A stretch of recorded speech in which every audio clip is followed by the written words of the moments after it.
When you claim you're Africanist, you're going to get your mind back. If a generalized black woman is doing this and being this, that is irresponsible. No, when you claim you're Africanist, you're going to get your mind back. Showing me, black and proud. Claim you're Africanist, black and proud. I think that if when you claim you're Africanist, you're going to get your mind back. a page, what is the status of people who have FBA? I'm telling you. When you claim you're Africanist, you're going to get your mind back. That's why I was laughing, because I am claim you're African. I'm not saying the framework doesn't do a thing, but become a part of. We've been forward to black men become a part of. Being in control. We become a part of. Only embrace it. And those one of the best stories I've ever heard. Embrace it. When you claim you're Africanist, you're going to get your mind that back. mental growth takes place. You've been misled by leadership, for instance, that think that you can consume. When you claim you're Africanist, you're going to get your mind back. Black and I'm proud. Claim you're Africanist. Black and I'm proud. I'm telling you. Empower family. Dr. DAW in the building. One more time, family. Got a special presentation today. It's always special, right?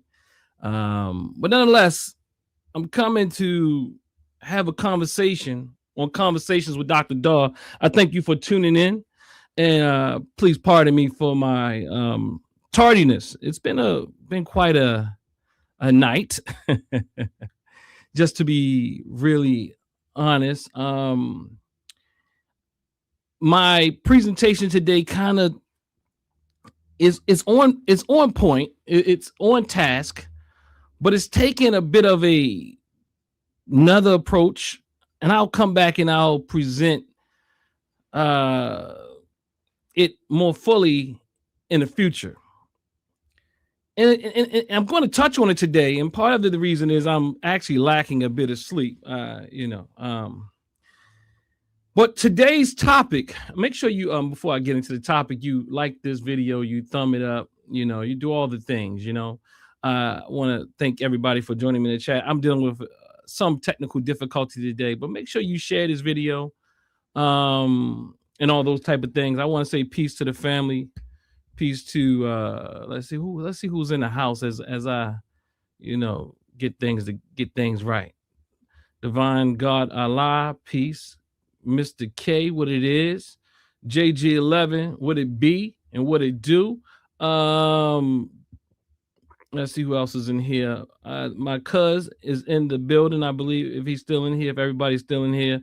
Proper perspective, what it be, what it do, cuz. Me and my cousin, we haven't really, as we really rarely do. So we don't really talk about these things. I'm actually somewhat curious of some of his perspective around this. Mr. Break It Down himself. Today I'm saying I'm doing a DAW down, another DAW down. JG11 say yes, race first. And I think we have to, JG11 say race first. One of the reasons why I'm having this particular conversation, family, is that I think we say things, but I think we have to be really clear on what we mean by these things. And I'll be honest, part of the reason why I'm having this conversation today is that I don't think we've always been clear. And I think it's essential that we are clear when we're coming before our people. And of course, we all struggle with this, But today's topic, Kaba Kamene lifts up Tariq and James Smalls. Let me back up. Let me give the Bible some respect. This is just the title for lack of space on YouTube. Kaba Kamene lifts up Tariq and James Small compares Tariq Nasheed to Malcolm X. And I wanna have this conversation. Oh man, I had a beautiful weekend. I'll just let you know that. I know JG11 keeps saying get your Haitian sister-in-law to come and talk to the people and all that type of thing. And I haven't she's a very busy person, what I mean is she works a lot. Oh, matter of fact, this is what I'll do just to break some ice. I had a wonderful time, wonderful time this weekend at my mother-in-law's 70th. I'm sorry, my tongue is tired.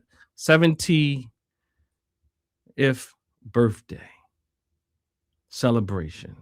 Yeah, the tongue. Oh boy, it's gonna be a long night with that tongue.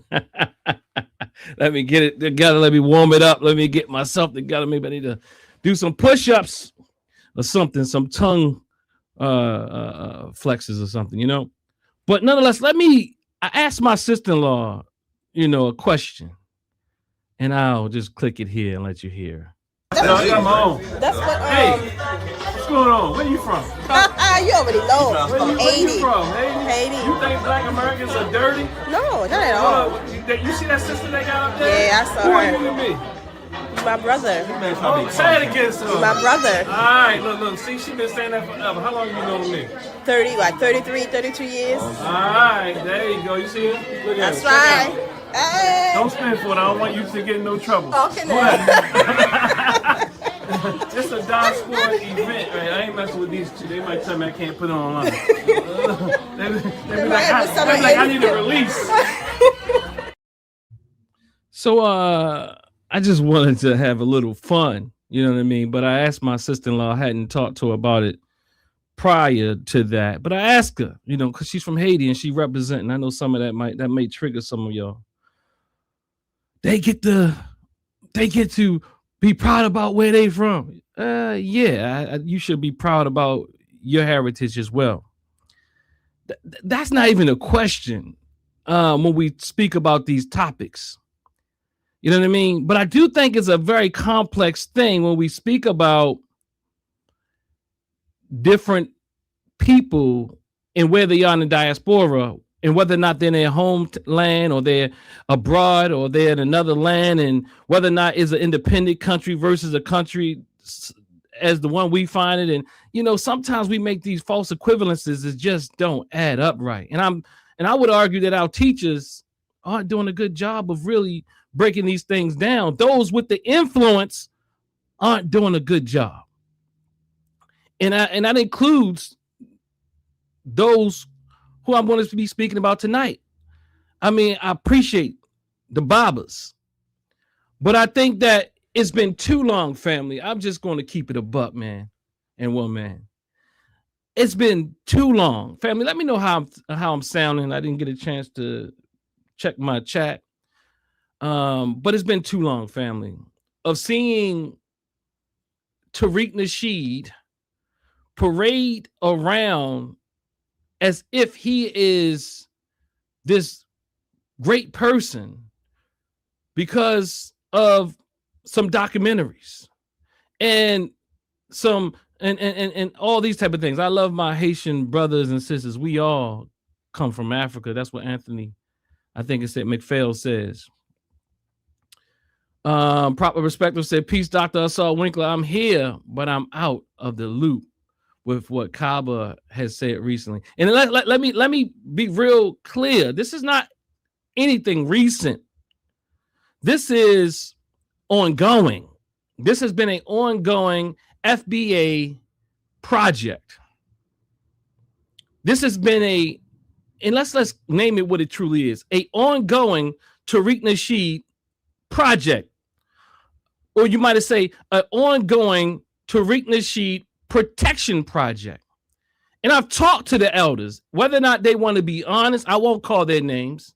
Some dead and some alive. And they talk about him when he's not around. They talk about him when you have one-on-one conversations. And I have a problem with that. Because as elders, I hold you to a standard to hold us accountable. And you'll see a little later today, a little later as I get into this presentation, that to some degree, someone was trying to hold me accountable and actually implying things before, and also assuming things before they even really knew what this presentation was about. If anybody knows here, I'm a straight talker. I have I have a high level of straightforwardness in my personality. It just is what it is. But I'm respectful. And I have a high level of gregariousness. I like to see us get along. That's an interesting mixture. You're not going to have me looking at things and I see the fallacious or the falsehoods and it is in my face and you act like it's not there. And baby, either you don't know, you can't see, or you're blind as elders, or you just closing the eye. Because we all do have different personalities. But I think that certain personalities don't always do good from a leadership standpoint, as me and Bob Imhotep spoke about. Sometimes people catch the camera, the eye of the people, but they're not always best qualified for leadership, because leadership requires you to hold people accountable. Now, there's other places for elders, but to speak on behalf of us and for us, and you can't hold us accountable, or holding the party that is doing no harm accountable while they're people out here masquerading and exploiting our people. You got to be blind not to see that. And I'm not playing the games. All the games, this is about Tariq. Yes, it's about Tariq. Yes, it's about his fangled movement that he created called FBA, that you said is just an identity. Come on, don't play with my intelligence like that.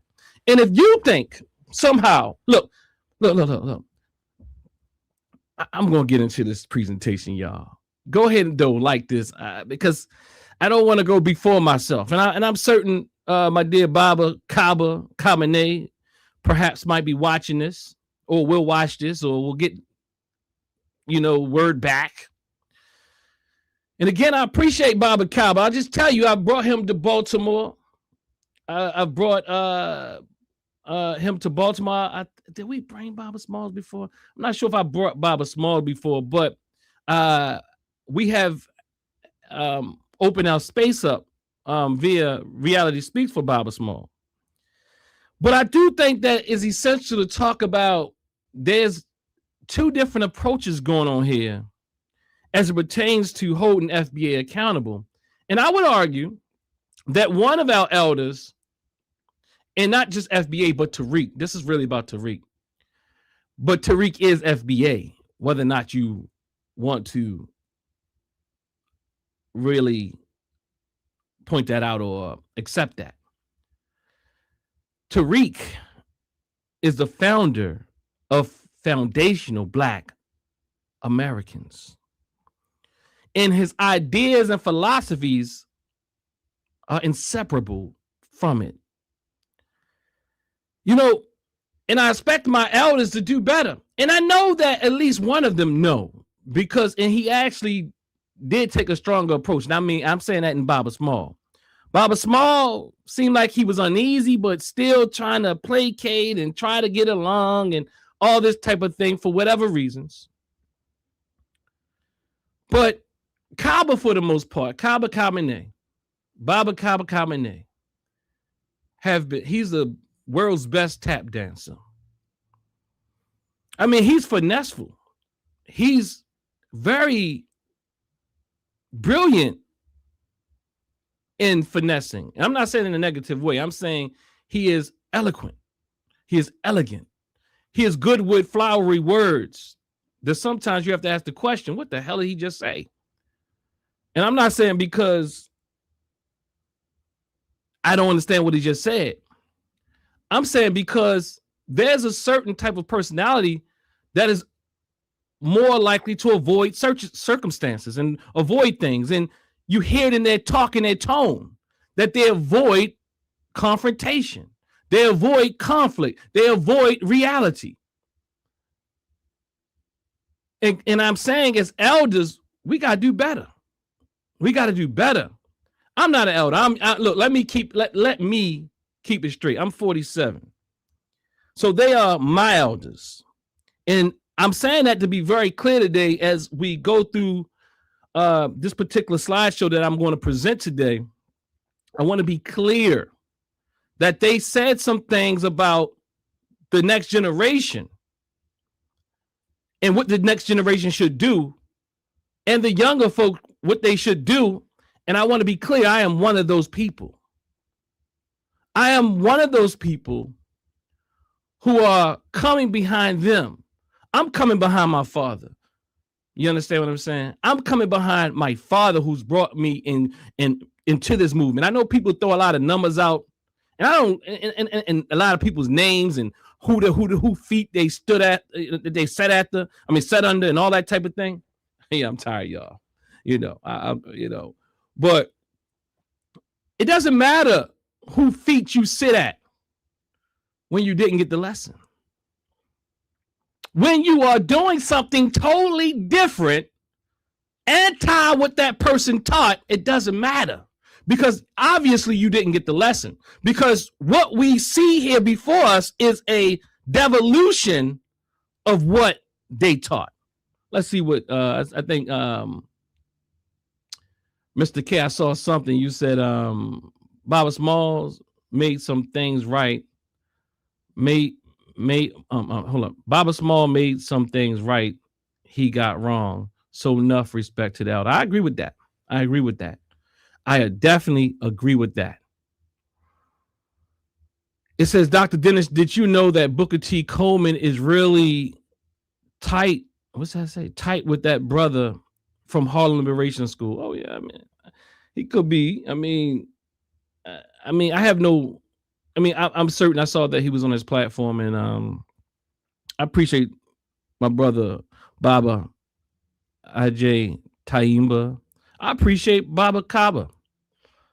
But I brought Kaba to Baltimore at least one time.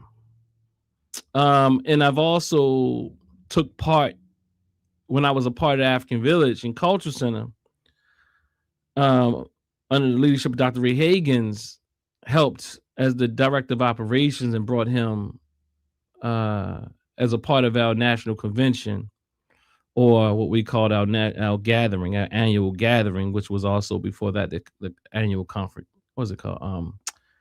Convocation. I can't think of the word right now, y'all. I'm tired. But yeah, I have. This is not about muddying somebody's name.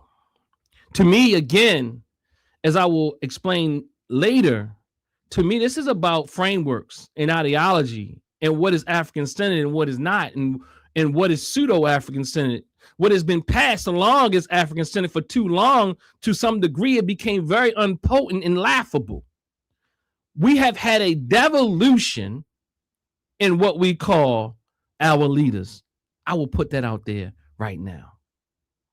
I mean, our scholars, those elders.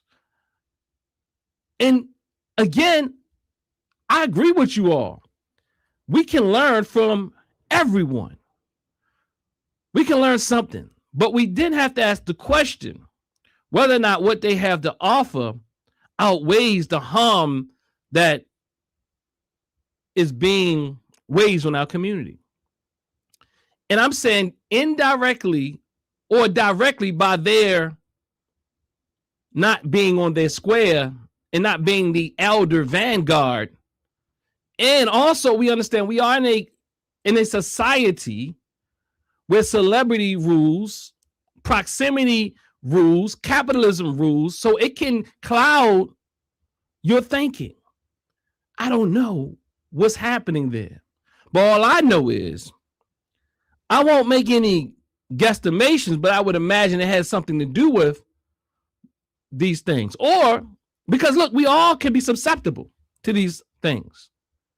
And I want somebody to come and pull my coattail. Yes, come pull my coattail, brother, sister. You know what I mean? Look, I come on this internet and I say some very unpopular things. And it from my standpoint, is not that serious. I'm not saying something that's outlandish. I'm saying come together, unify. And somehow me saying come and unify is somehow radical to FBA. And I know that Baba Small can see that because he struggles with keeping it in his mouth that he sees that. He's not always as direct. And I'm saying that for African people, for Black people, from a psychosocial therapeutic approach, we have to be direct. We can't play these games. We can't be speaking in poetically. We can't be speaking like in parables. We can't be doing it. Our people, we are being warred upon. And some would argue that we're not warring back. So we can't play games when we have sub-oppressors in our community like Tariq Nasheed. I'm sorry. I can't play the game. I'm not playing the game. I'm not playing the game, and I'm not playing the games with these elders. Either you blind and you can't see what he's doing,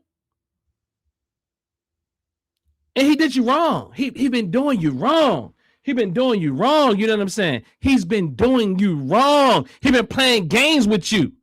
He been playing daddy with you. And we've been falling for this thing, man. We got to do better. Mr. K says we need to make it plain, like Malcolm X said. You know what? I agree with Malcolm. And we have to stop the foolishness. You see, Cyber 4984 says, also, you are a traitor to your people. How am I a traitor to my people? Please talk to me. Please talk to me and let me know how I'm a traitor to my people. And I bet it's very interesting that, I don't really care. And this is what I'm saying. I don't really care if you say it, but I want you to really support it. I guarantee you, your resume can't stand up next to mine. I guarantee you. And what I've done for my people and what I do for my people daily. I guarantee you that. It's because it's hard to do. It's really hard to do because I work daily for my people, not on the weekend. I'm not going and giving lectures and I'm actually working in community. You know what I mean? Some people have really good flowery stories. That's what they can, or they're weekend warriors. I'm saying question everything people say. So let's get into it, family, because I'm not going to be here too long today. Oh man, so tell me if my presentation, I think my presentation looks backwards on my end. How does it look on your end, family?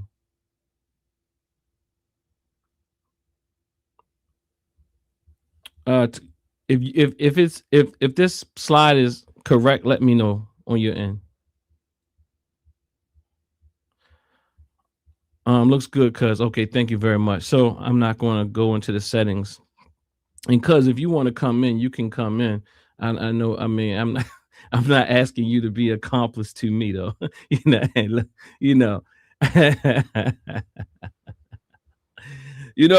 So reclaiming Njia from devolution to disciplined African-centered thought.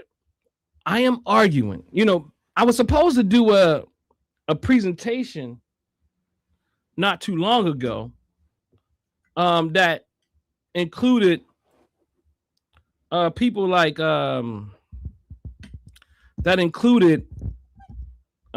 people like Phil Valentine and not Bobby Hemmett, but the likes, Delbert Blairs and all those folk, you know what I mean? And I didn't get to it yet, but I also realized that to some degree, this particular conversation is more essential to the work I've been doing. And I want to be clear, because to some degree, I'm insulted, but I understand. I'm only insulted because I expect more from my elders. And you'll see what I'm talking about. And we'll go through it. Let's do it. And I'll start out with this particular slide, family. I say here, there are issues that we must address for us all. There's issues that we must address for us all. When spiders unite, they can tie down a lion. An Ethiopian proverb. When spiders unite, they can tie down a lion. Again, is an Ethiopian proverb. So family, I live daily in unifying my people, and I'm insulted a bit because even when I'm out here fighting, I'm fighting, and to some degree, Mr. K even calls me the Pan African peacemaker. I'm not insulted by what Mr. K is saying. Even Brother Tahaka Bey, he calls me the peacemaker because I'm fighting for unity, but I'm very clear, and I don't want nobody to like. I'm very clear, and I will not allow anyone to act as if my clarity is overreactive or reactive, or it's not coming from a real place that's really about highlighting and pointing out the issue that comes with this label, supposedly ethnonym, which is not an ethnonym. No small group of internet people get to say how we identify ourselves. And again, as I've been arguing, and as the dear sister on here from the UK, because I was going to do a presentation today on that. You are wrong when you say that immigrants come here and they adopt this African-American label wholesale. For the most part, most of them don't. And the research supports it. And the research also supports that African-American is a ethnicity. And the ethnicity that African-American is and is prescribed to is to those whose ancestry came through the enslavement process here in the U.S. Now, you might go and find and this and there's a mismatch because social labels are never perfect. And what FBA is asking for is something that no other group has done. Let's make that clear. Now, there's no FBA in these other countries. Now, I'm not, let me be, that typically there's no FBA in these countries. And I think through my research, and you might be, I don't even think you'll find it. Let me just say that. If you find it, I stand corrected. But through my research, I have not found where other people are doing these things. And then you want to call Pan-African people or people who are subscribe to Pan-African thought or African-centered thought as being reactionary.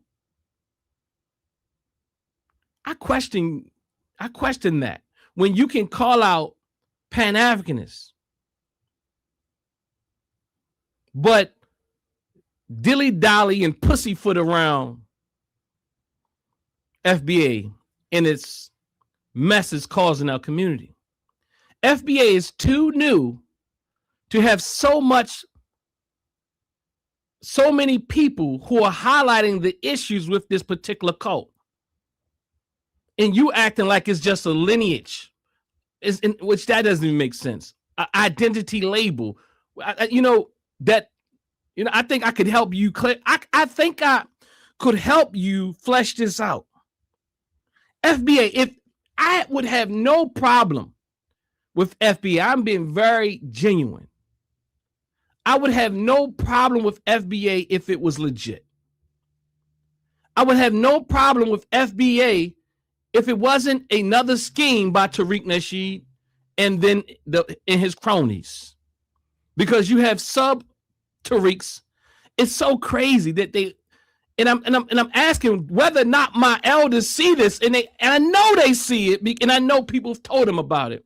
People trying to act like they old and out of touch. They're not out of touch. They know what's going on.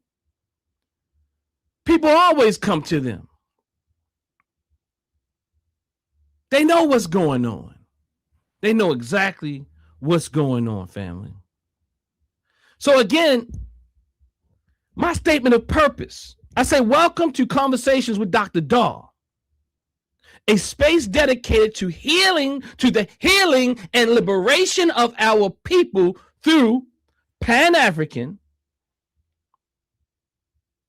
African-centered, and Black thought without the fog of foreign worldviews.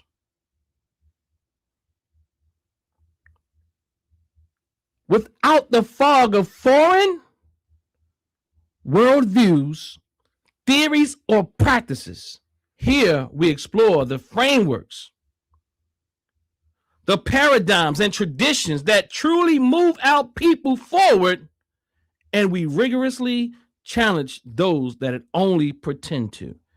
And that's what I'm talking about. And when I say African-centered frameworks, I am speaking about that which we've created in this particular land, and that which I am also building on top of. You know what I mean? All that flowery talk. I am challenging my elders, and I'm asking them,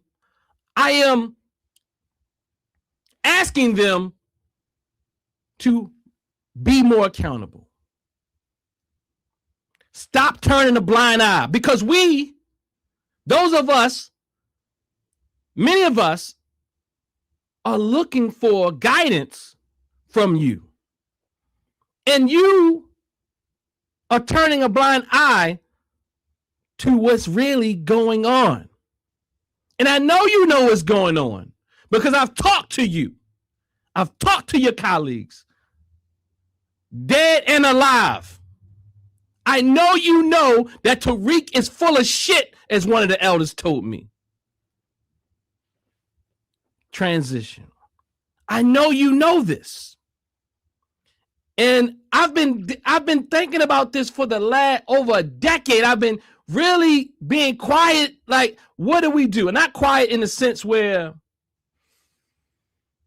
I don't say anything, but quiet in the sense that I'm not coming and saying, look, elders, you got to stand up. As an elder in training myself, I question whether or not you are serving as a good model. I question whether or not what you're teaching and what you espouse is truly African-centered, although you are operating under that umbrella, whether or not you say it or not. Because what I realize about some of these elders, not just these two, and I'm certain Dr. Baba Small is more clear, but sometimes they won't say certain things to keep it mysterious. They'll use all types of words to pull you in. They'll use the comedic terms and all these type of things. They know how to tickle your fancy and all of that type of thing.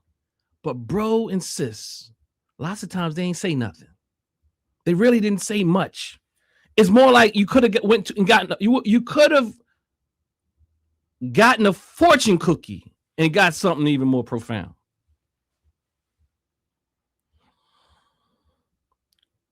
So again, here we explore the frameworks, the paradigms, and the traditions that truly move our people forward, and we rigorously challenge those that pretend that only pretend to do so.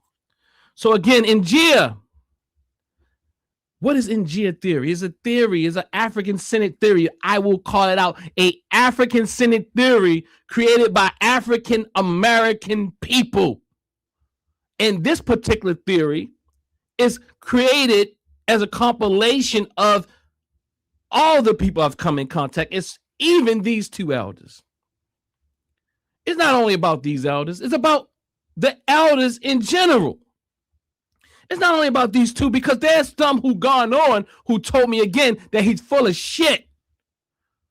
But that Hidden Colors documentary, for whatever reason, it had people just turning an eye. And it's a pseudo-African Senate, a pseudo-Morisham, whatever, a pseudo-documentary. I mean, I remember sitting in there, watching Hidden Colors, maybe one or two, I can't remember which one it was. And I'm listening to Tariq Nasheed, the fraud. I'm going to look, because they won't say it, I will overcompensate. Speaking about the people in the Aboriginals of Australia, what was it?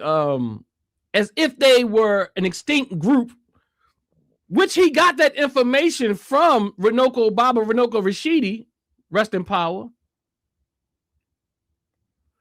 And later, Baba Renoko Rashidi had recanted the statement that the Tasmanians, I believe, were extinct. He had recanted that statement, but somehow, years after he recanted that statement, it's in a documentary with Renoko Rashidi in it, but he's regurgitating things he's heard, and he actually has the person in the documentary that we heard it from in the first place. So that means that there's no review. Like Baba Renoko Rashidi had recanted that statement years before. So why? Because this person has no real connection with people. I've talked to people. I've talked to people, event people, all types of people, and how he did the whole, like he treat this game, let's say game, like it's the game, like it's the drug game, like it's the, like it's really, he treat it like it's a game.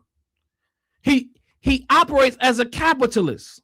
And hearing my Babas and elders who also speak about capitalism, also speak in a very capitalistic way, is very interesting to me.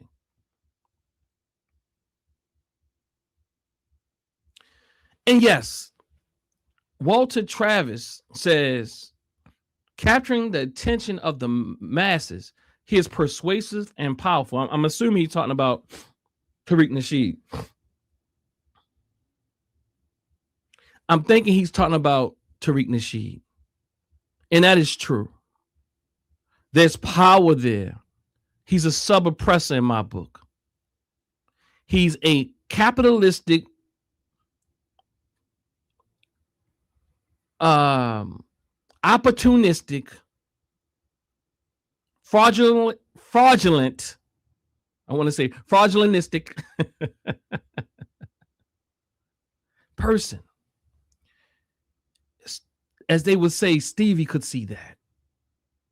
Now, either my elders, and I know it's not Baba Small at this point. I know Baba Small, but Baba Small still hasn't come strong enough if you ask me, because he spoke around it, this idea of perhaps like the fact that Tariq Nasheed went on a live and said that he's removing Baba Small out of a documentary, and there was no pushback. I'm talking about even publicly, because you'll see what I'm saying. Like, what's done in public, we got to address in public. I don't know where y'all get this stuff from, that Tariq Nasheed can be a pimp, an exploiter. He can say all types of nasty things out of his mouth. He can call people crispy. He can call women all types of names. He can call people tethers and all this type of thing. And then somehow we should sit down as brothers inside and don't say a thing. And tell me, and the fact to tell me what I shouldn't say. And knowing if anybody knows me, I'm not out here saying crazy stuff out my mouth. I'm always gonna come respectful. I might it might feel like a shot, it might hurt, and it might be all in your house, but the reality is it is what it is. And it's past the time to continue to allow Tariq Nasheed to exploit our community. And guess what? This probably will fall off like everything else he did, but at the end of the day, I'm still questioning my elders. And I'm not just talking about these two. I'm talking about any of us. I'm talking about myself. For those that come behind me, those who find me as in leadership position, you have to be able to question and challenge me. And if I say it publicly, you can do it publicly. Just be respectful. And if I was wrong, I'll recant it. We'll have dialogue about it.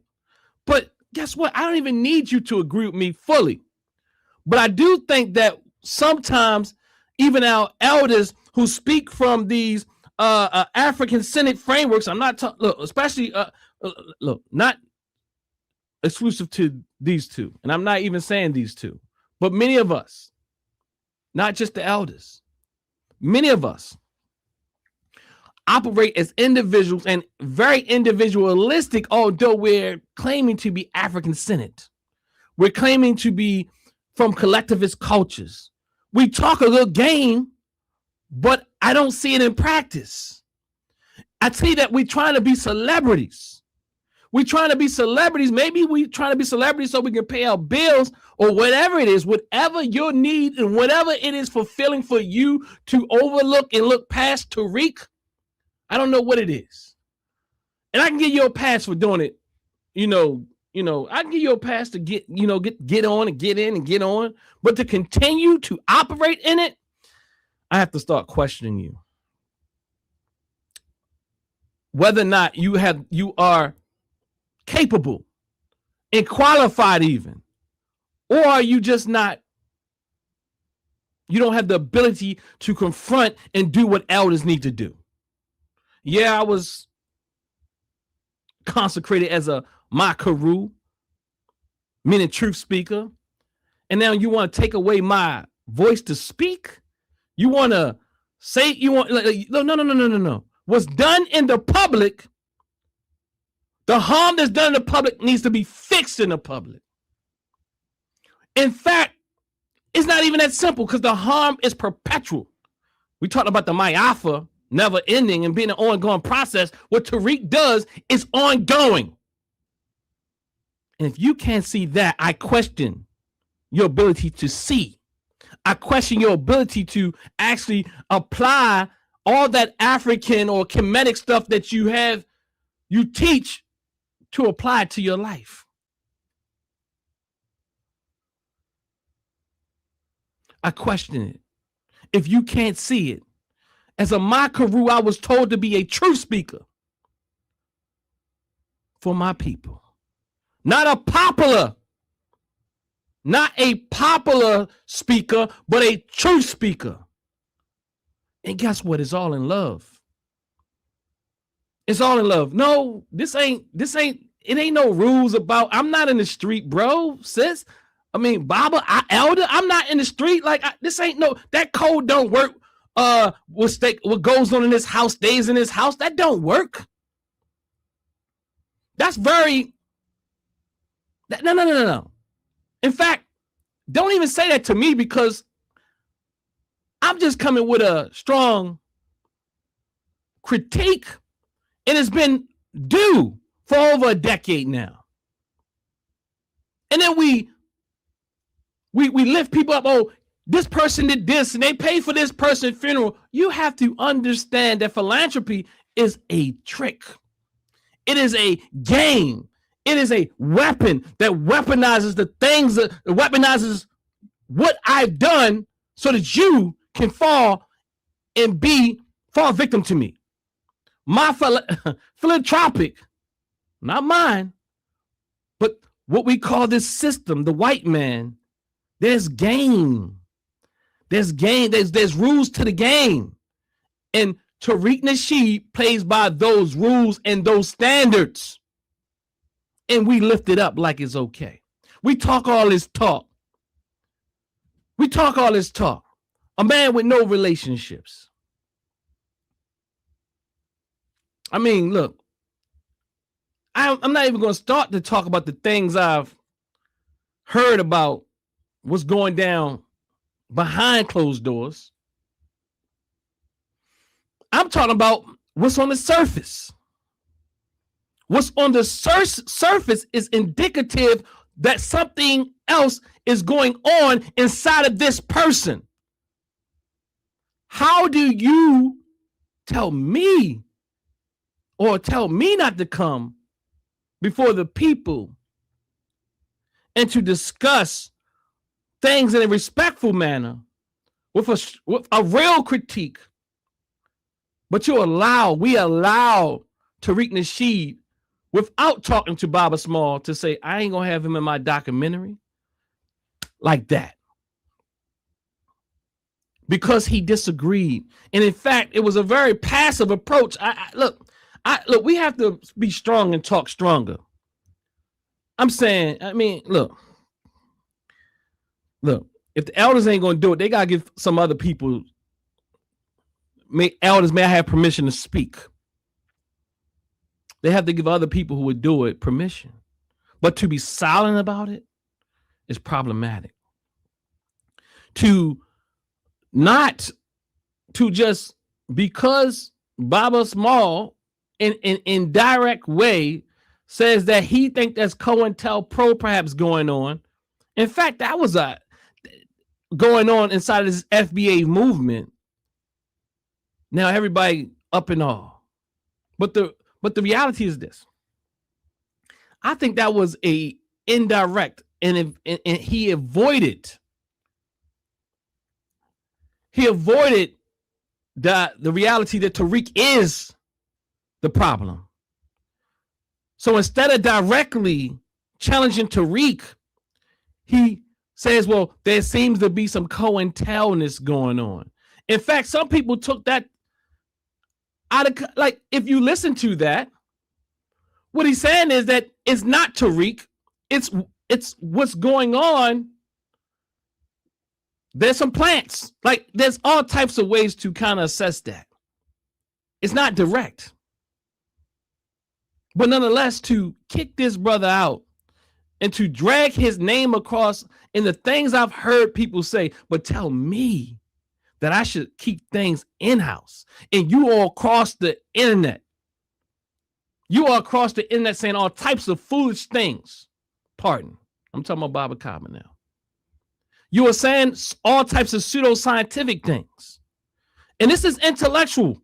This is academic. This is spiritual. This is science and spirituality. I saw your book downstairs, Kaba. I saw your book downstairs.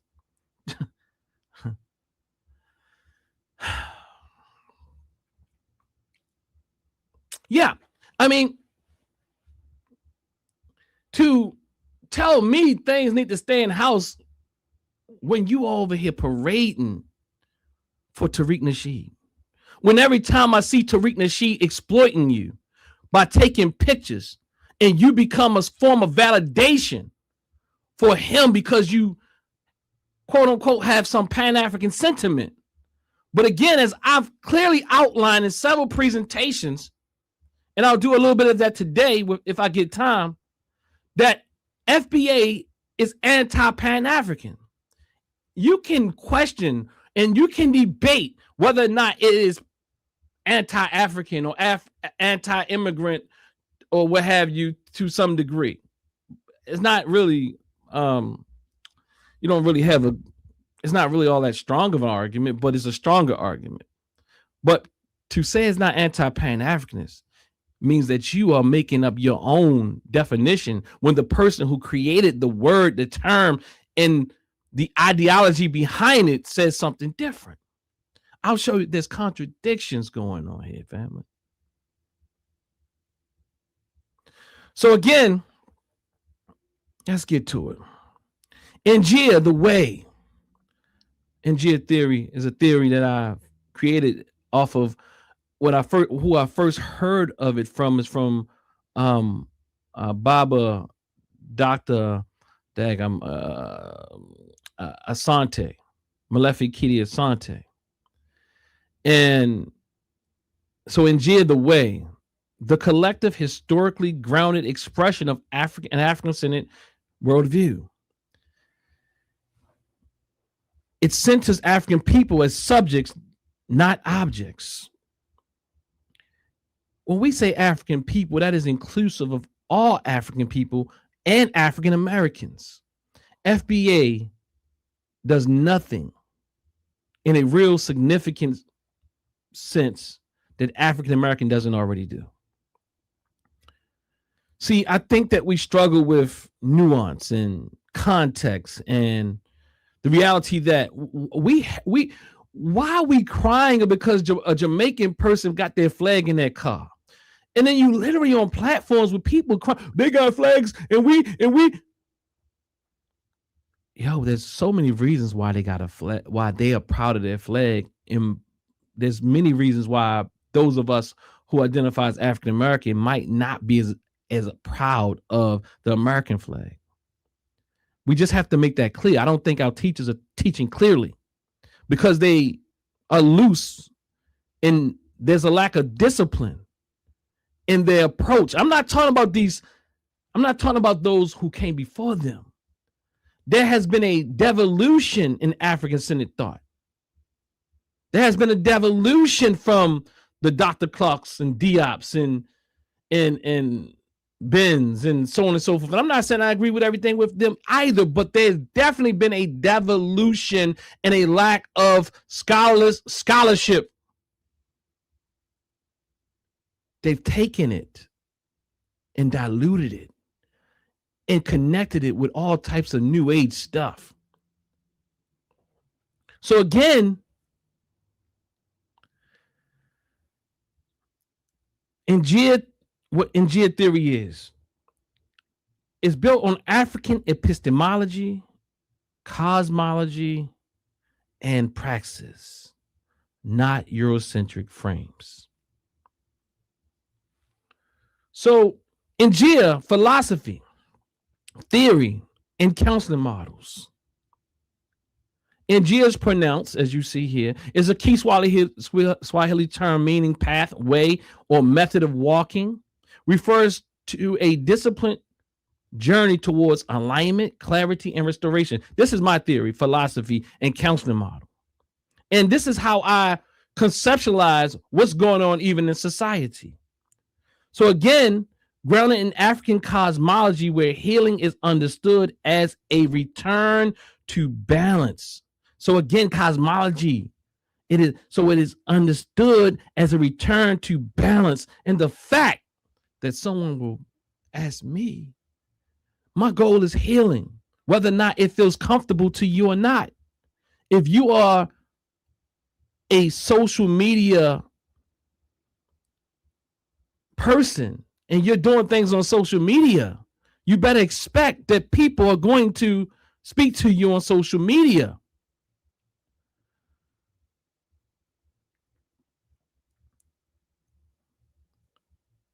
It functions as a collective, pluralistic, inter and extra psychic framework for understanding, being, and intervening in human suffering and human liberation.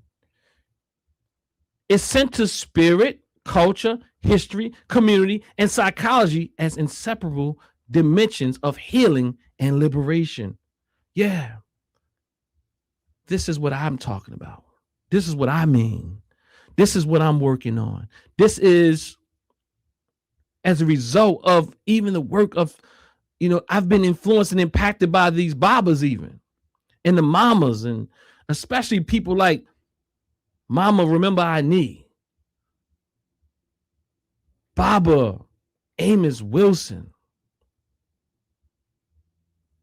Dr. Francis Cress Welsing, Dr. Joy DeGruy. They are my elders. And I think it should be clear that they are my elders. because I'm going to drive a point home here today. Because honestly, I was still up last night.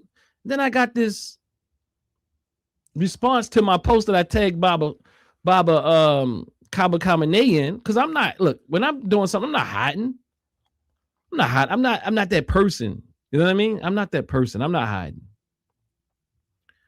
Because I'm not trying to hurt nobody. I can disagree with you. You can disagree with me. But to tell me to keep that in house, what are we talking about? Before you even know what I'm going to speak about.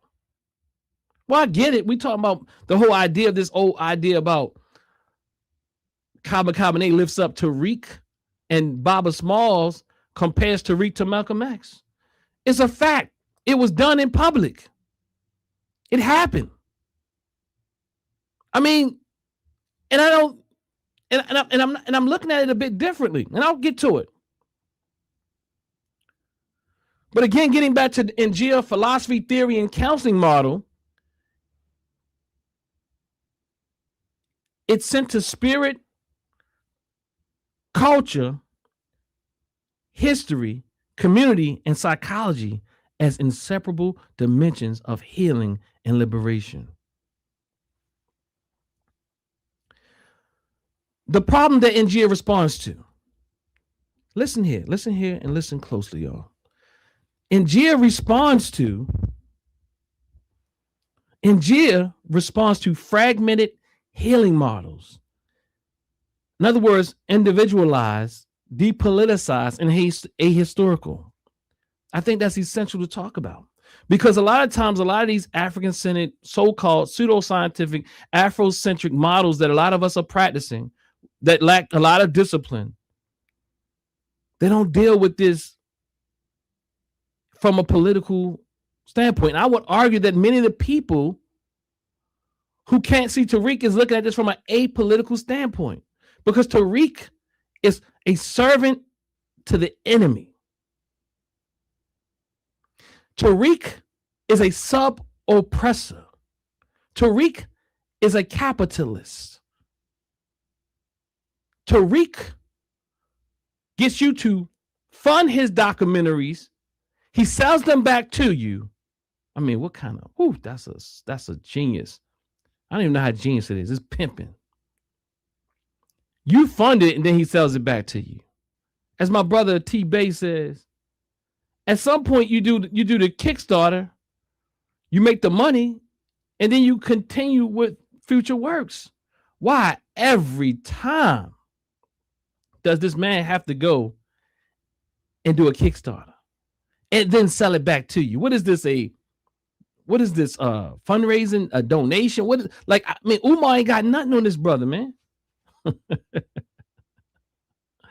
Umar doesn't have anything on this brother.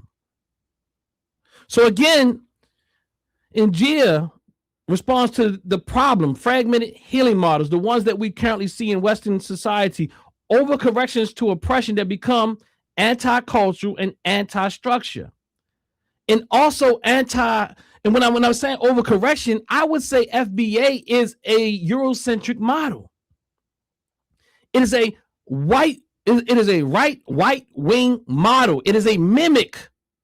I know that Baba Kaba is arguing that it's just a lineage and that he's always been a foundational Black American and all that. I get that in theory, and if Tariq didn't already define it for you. I get that if it wasn't already muddied.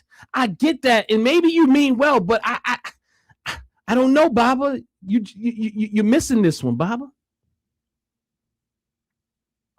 I mean, is it that you can't see it, or what's going on? So again, FBA, from my standpoint, is an overcorrection. It is having us become the very people that we say we are not. FBA is the very people that Baba Kaba said isn't. Baba Kaba says that FBA is not divisive. It is not anti-immigrant. It's not, and he says it, and I guess he thinks that I'm just supposed to believe it. when it's very clear that if you take any amount of time to study FBA online and the venom that they spew, including those who act like they don't have that venom, that hurt, that pain, and the fact that Baba Kaba's responding to my dear brother Ted when he's saying, why do you think so many people, shout out to OG podcast, my brother Ted, who's a FBA, you know, used to be Pan Africanist, he says, but he's gone to this new paradigm called FBA, which people say is just a lineage, but he says is a movement in the paradigm shift. So, I mean, like, I don't know which one it is. Y'all confusing. What is it? Is it just a lineage, or is it like, is lineage and identity disconnected from ideology? Check out my last week video. I broke that down. So again, Njia deals with the problems of false binaries. Baba Kaba wrote a book, Science versus Spirit. We deal with that. Cognition versus emotion, individual versus collective. And I understand that certain people have certain type of personalities and they don't want any conflict, but don't get in people's way who are brave enough to confront. Especially when we come in with healing. But maybe you don't see it. Maybe you don't see the divisiveness of it. Maybe you just really only see this label. Maybe you're wishing on a star. Maybe somehow you believe what you believe. And that is disappointing if you really believe it. So again, in Njia, the problems with trauma frameworks that explain injury but do not organize liberation. FBA, I would say, is a trauma framework. And it's not even institutionalized. But they complain about immigrants. They complain about nobody respects us. And no, like, it's all lies. Everybody respects African Americans. Everybody, like, even if they don't, there's people envious of African American people. I mean, like, what are you talking about? There's people that even in their hate, they respect you. But people hate in all directions. And you're clear on that. But you need to talk direct to these FBA young brothers and sisters that are following you. Baba Kaba, Baba Small, and others. And those who are also, who say that they are FBA and Pan Africanists, which is it's unrealistic, improbable. It's not even a reality, especially if you're following the creator's framework, Tariq Nasheed's framework. It's not real. Okay, let me just skip past this and get into this meat, y'all. All right, let's see here. This is going to be a little lengthy, but I want to set today up with what kind of prompted this conversation to some degree. The conversation was coming already. I'm not sure if this video actually is going to play or is it going to be more like a still, because I had some technical difficulties earlier with it. I think it's such a large file. But I can't really stomach FBA. I can't stomach it. But I've said, you know what? If I'm going to talk about this, I have to do more stomaching it. I have to look at what's being said. I have to look at what has been said. I have to study this thing. And the more I dig, the more problematic I see it is.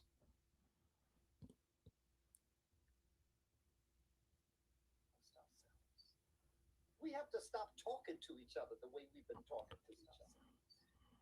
We have to stop talking to each other. Let me just drop talking to each other. Hold up. In the chat. Let me just make it real plain. Can y'all hear that? I love and I respect my brother. Can y'all hear that? Tariq Nasheed. Hold on, y'all. Hold on. Tell me if y'all can hear that.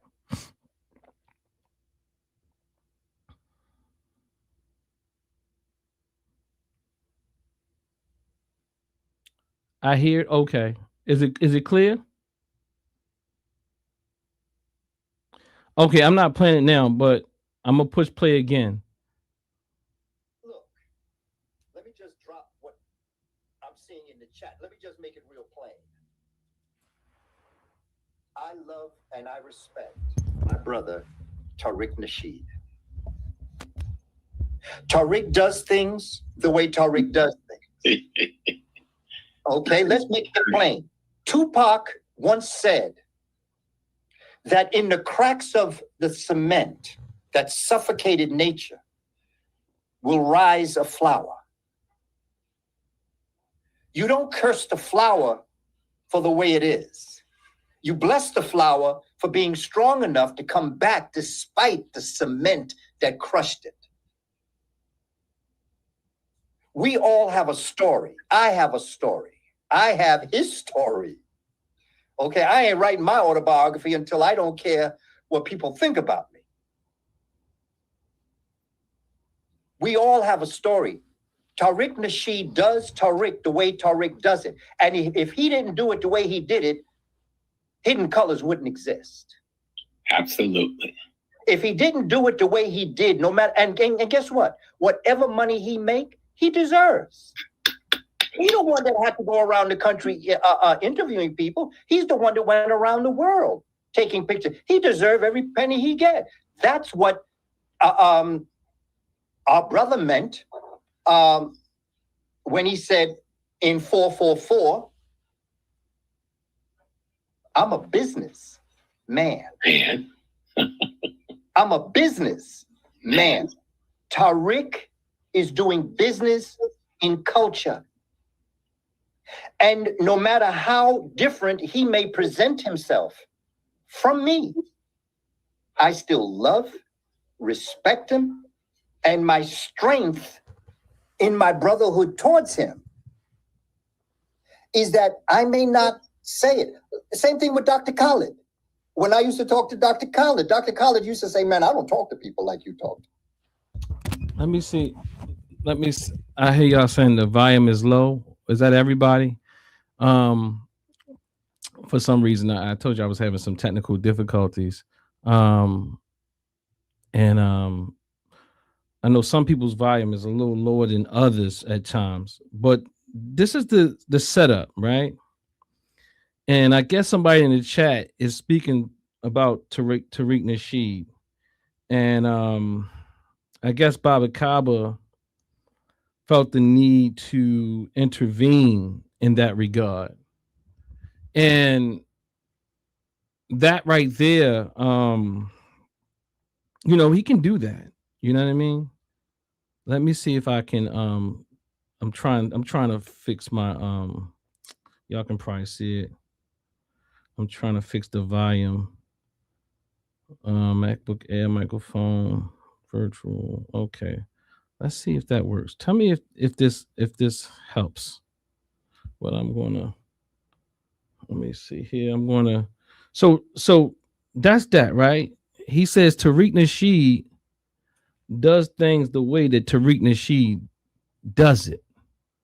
You know what I mean? Like, so he's saying, well, I'm not sure we got to the part, but he gets to the point where he says that I'm trying to fix this. But anyway, I'm gonna take the mic back down and use the mic again. And but let's go there.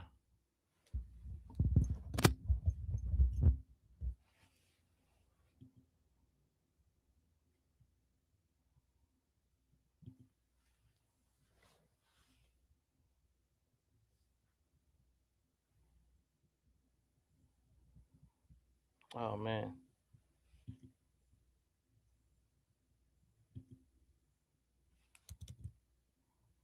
Can y'all hear that? Oh, it's now it's quiet. Can y'all hear that?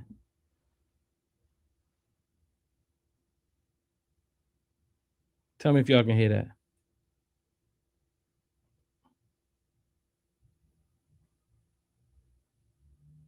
Y'all, please tell me if y'all can hear that, because I can't hear it. Okay. All right. Thank you. All right, I'm gonna do it. I'm gonna go back and do what I was doing before. All right, I'm gonna do what I was doing before.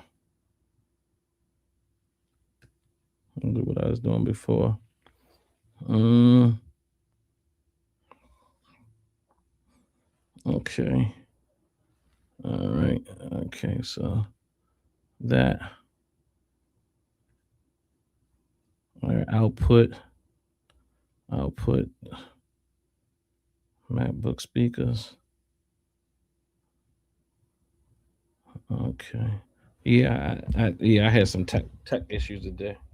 So let me try this one more time. And I'll turn it up as loud as I can and see what we can do here.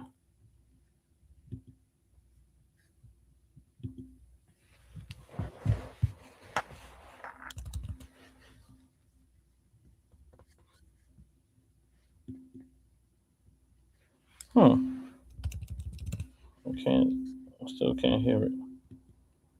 Oh man, so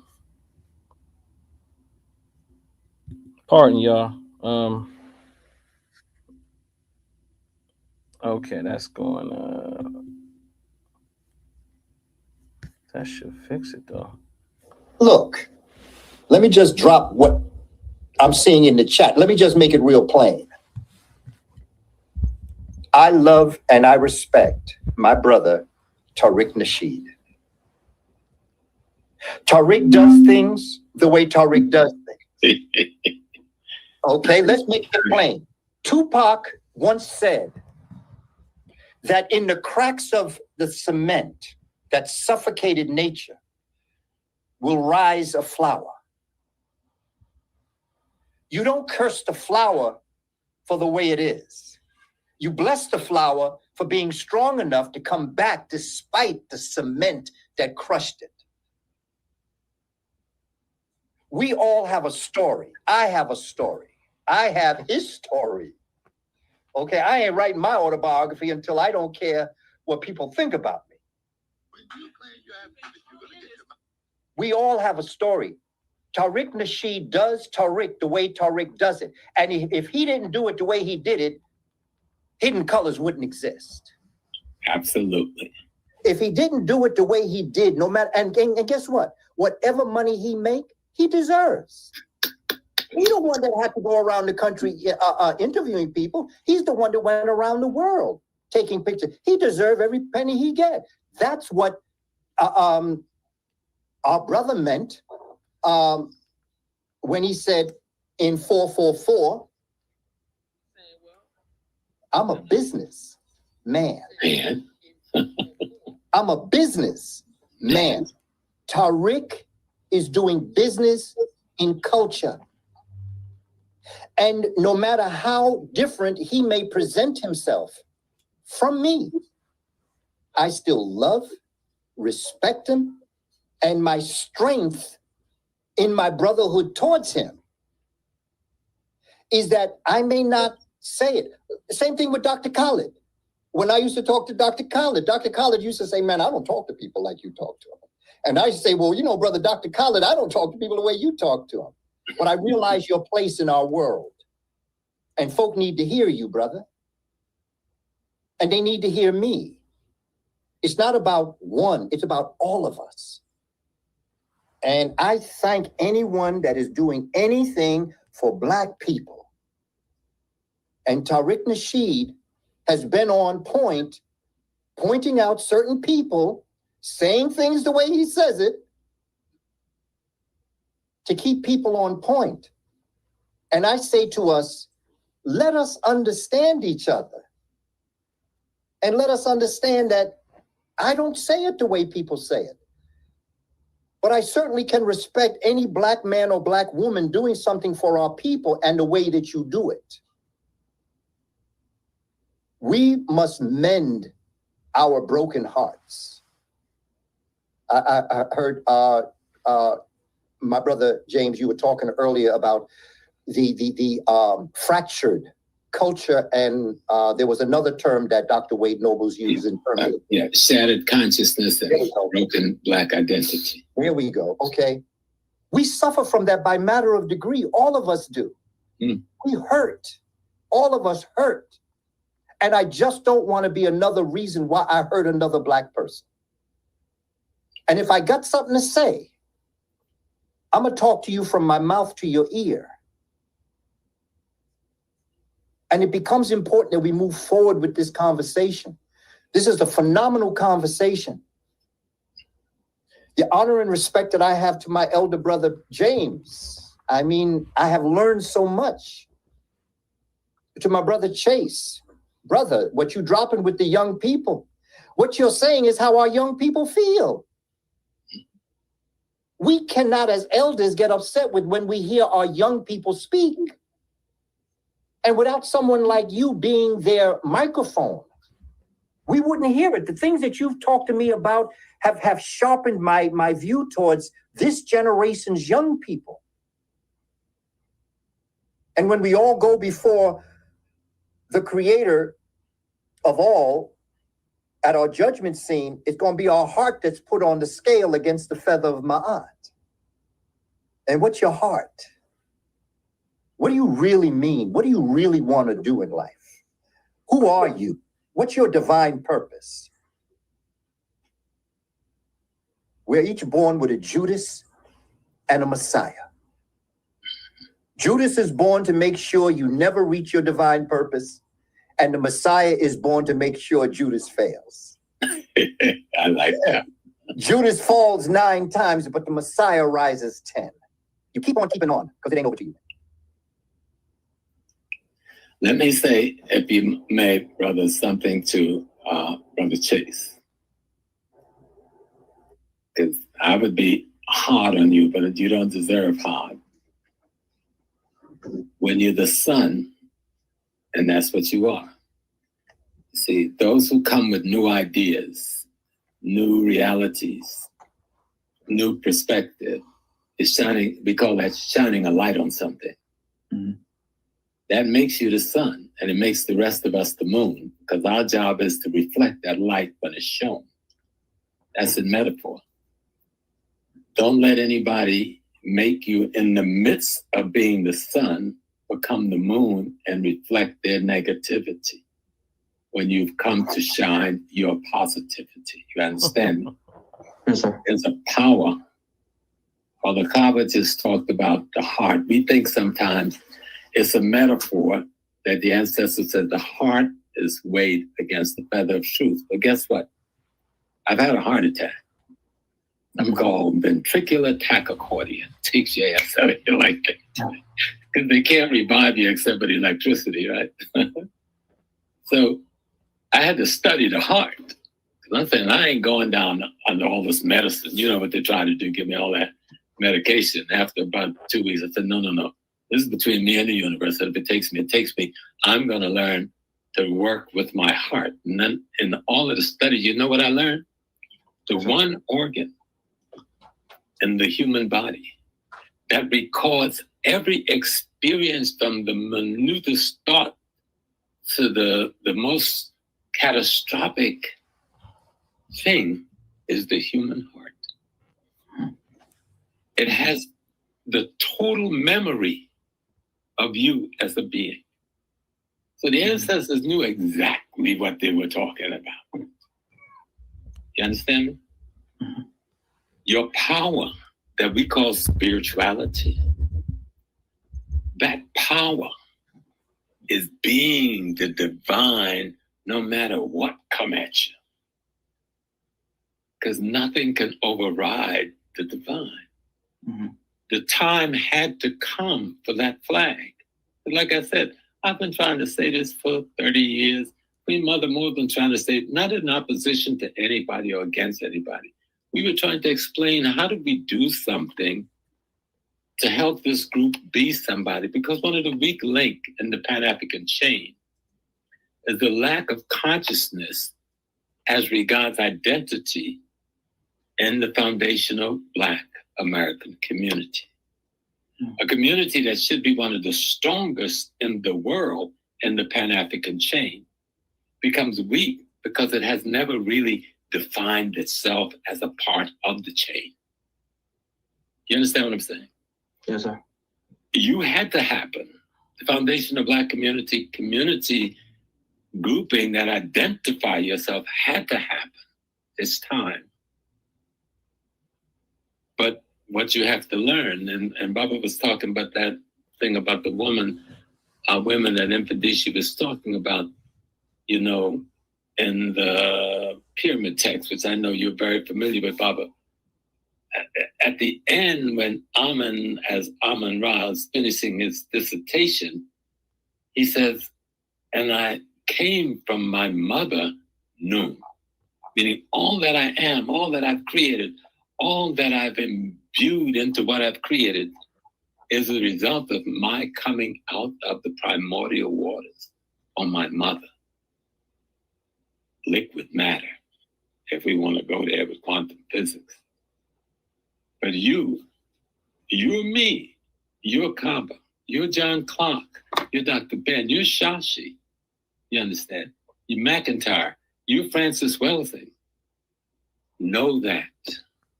Don't let nobody take you again off of your ethical, spiritual point, because that's where your power is at.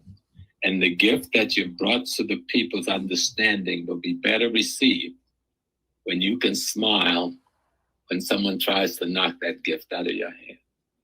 You understand me? That's the power of the divine within you. When you call on that power, nothing, trust me, that is the light of the world. Nothing can touch you.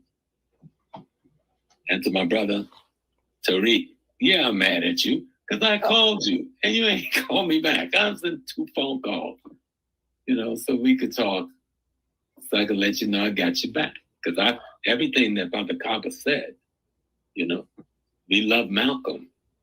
He was a drug dealer. He misrepresented our women to the enemy. He robbed people. But a transformation of character and a transformation of spirit made him a light to the world. And we love him as Malcolm X, Haj Malik al-Shabazz, not for where he came from, but what he became as a result of where he came from and the light he brought to us. And Tariq has done that extraordinarily well. So we just want to let the world understand the foundation of Black American. We deserve the right to define ourselves. Power, as Dr. Noble again said, power is the ability to define reality and have others accept your definition of your reality as if it were their own. Family. So, okay. So, all right. Yeah. So this is chronological. As I shared with you all, and someone asked this question. They said, Dr. Winkler or Dr. Asar, why are you showing this? I can't find it. If one of the mods can find that comment with the brother asked me that question, or sister, I don't know who it was, about why I show it now. I'm showing what happened historically, but I'm also showing you the evolution. And I'm also showing you I would tell you to go and look at this interview. I don't think many people have seen this interview. During my research and on a good brother, Omawale Africa, who was really hitting these things hard some years ago, he spoke about this interview where he was supposed to be on this interview, and then he got uninvited because Omawale was coming really hardcore and challenging the FBA madness. So now that it's 3 years ago, I mean, we have to ask the question, was there any evolution? And did anyone recant any of these statements? Because they made these statements. They said these things. They said that he evolved. How do you compare Tariq Nasheed to the flower or what have you that evolved, came out of the, I don't know if he was talking about the lotus flower. I can't recall what he was saying, but out of the murky waters and evolved to something else? Or how do you compare him with the other analogy to Malcolm X? Because Tariq Nasheed hasn't evolved. He's evolved in his trickery. He's evolved in his shenanigans. He's evolved in his oppression. He's evolved in his misogyny. He's evolved in calling black people crispy. He's evolved in making puppets in fun of black people. Baba Kaba says Tariq does things the way he does it, which is interesting. Which is very interesting.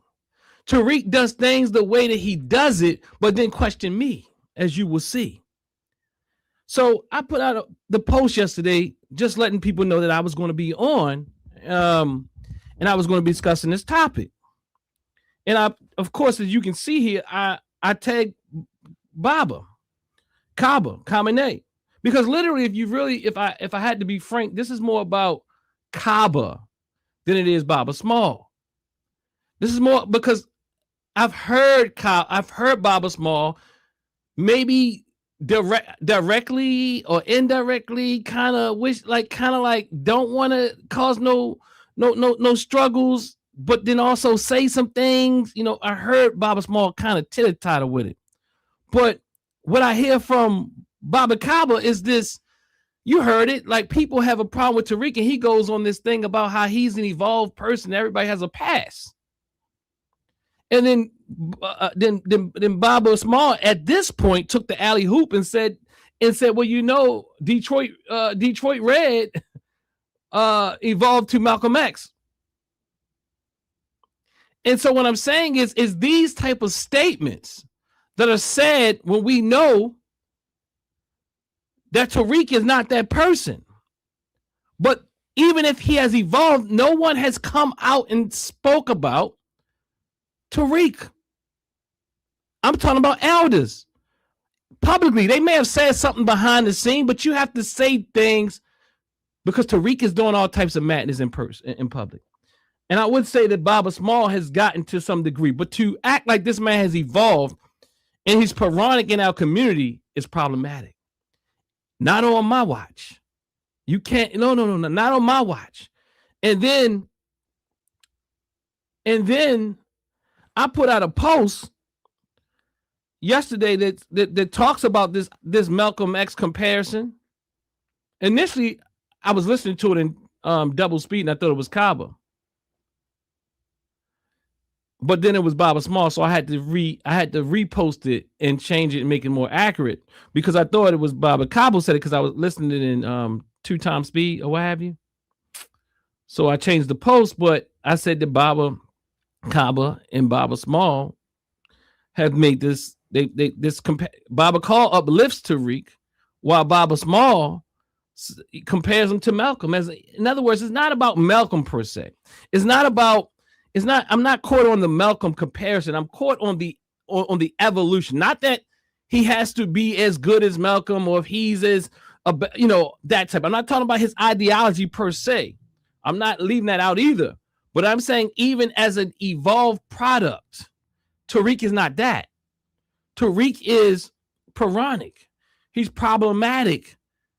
He's capitalistic. And even Kaba saying, well, he did all this and did all that. He deserved the money and all this and all that. Like, bro, I get it. Like, you know what I mean? Like, this money thing is really weird to me. What do you say, Brother Papa? You says, Mr. K. Woo, I remember. Oh, okay. I thought y'all was speaking to me. But yeah, it's very interesting to me. But getting back to this post I put out yesterday. So in this particular video, the long form, I will say go and watch it. Get on what's the channel? Happy, HAPI network or something like that. And I think the brother did a real good job at moderating the interview. Holistically, Baba Small did a phenomenal job, honestly, to some degree, in really holding the brother Chase McGee, his name is. He really challenged the brother to think differently, but it wasn't really, I mean, Chase McGee out here still doing his thing, but at the same time, they challenge people and then they let them off the hook. Well, you're the new generation. Y'all have your own way. Look, that is not, to me, that is not an African-centered way. Elders are supposed to set you up. Elders are supposed to challenge you. I don't know where they got this stuff from. I have no idea where they get this idea that elders are just supposed to sit around and let the youngsters just make a mess. But then challenge me? What? A person who doesn't call people out of their names like that. A person who doesn't might take a pop shot very rarely. A person is nowhere near as despicable. A person is on that square. A person that respects women, men, children. A person is working every day in that community.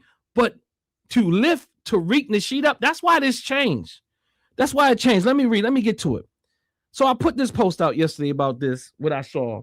And I said, family, the more I study this madness, and this is why it's 3 years ago, I'm studying it. I'm looking at historically now. I'm looking at what's going on. I'm looking at who else and what other people said about it. Because I really struggle with listening to people like Tariq Nasheed. I can only take it in dosages. I can only take like any of those FBA guys in dosages. Because I mean, Brother Ron, he's kind of entertaining. And somewhere, you know, but oh my God, like this brother Chase McGee, I think I saw something. They all say, you dig. They all talk just like why? Like they're modeling him. Oh, you dig, family. And they got the whole style down, the whole model, the whole framework, the whole rhetorical approach. So again, family, the more I study this madness, the more I find myself taking the advice of those like Kaba Kamene seriously when they say, don't take my word for it. Do your own research. And in doing that, I feel compelled to speak directly to this issue. There are unfair blind spots and passive agreement. And I must take it past passive agreement with the last clip. That was outright direct agreement, but with very little criticism, critique, around the wayism, you know, but really, no, they call him an evolved product and compared him to Malcolm and started using Jay-Z, another black capitalistic brother. You know, like, this is what we doing now? This is what we doing? I understand people want to be celebrities. I get it. I said there are unfair blind spots and passive agreement that can be harmful to us and our fight for healing in our community, here and abroad. Listen to what I said. There are unfair blind spots and passive agreement that can be harmful to us and our fight for healing in our community here and abroad. I'm talking about healing. I'm talking about blind spots. I'm talking about harm. I'm talking about agreement. That's what I'm talking about. And I go on to say in this post, and no, Kaba, this isn't coming from fear, because in one of these videos, he says that it's coming from a place of fear when my dear brother Ted is asking him, like, yo, like, what do you think this is coming from, Baba? And, you know, and they kind of giving him leading questions and things, and he's just responding to it. And I thought they were just leading the questions.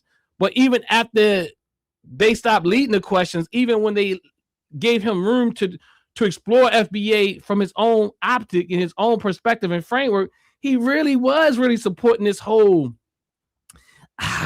indirect way, heritage American type of idea, and we need to stand on this, and this whole idea of we've been here generations before Columbus, and you know, my answer, all this type of thing. But anyway, and no Kaba, I put here, no Baba Kaba, this isn't coming from fear, hurt, or pain, as you have attempted to describe it away on various platforms. Because people who espouse Pan Africanists or African-centered ideas, and they reject this identity label called FBA, is not out of fear. It is out of mayat. It is out of balance. It is out of order. It is out of being able to see troublemakers in our midst. I'm not afraid of FBA. I'm not fearful of FBA. I've seen too much to be fearful of FBA in the ignorant ideology. And I get it. And I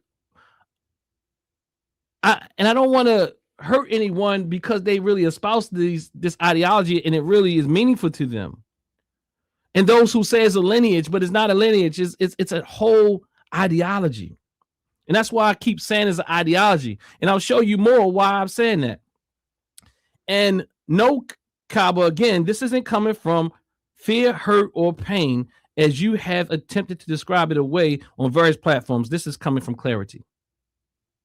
However, if we're being honest, FBA in and of itself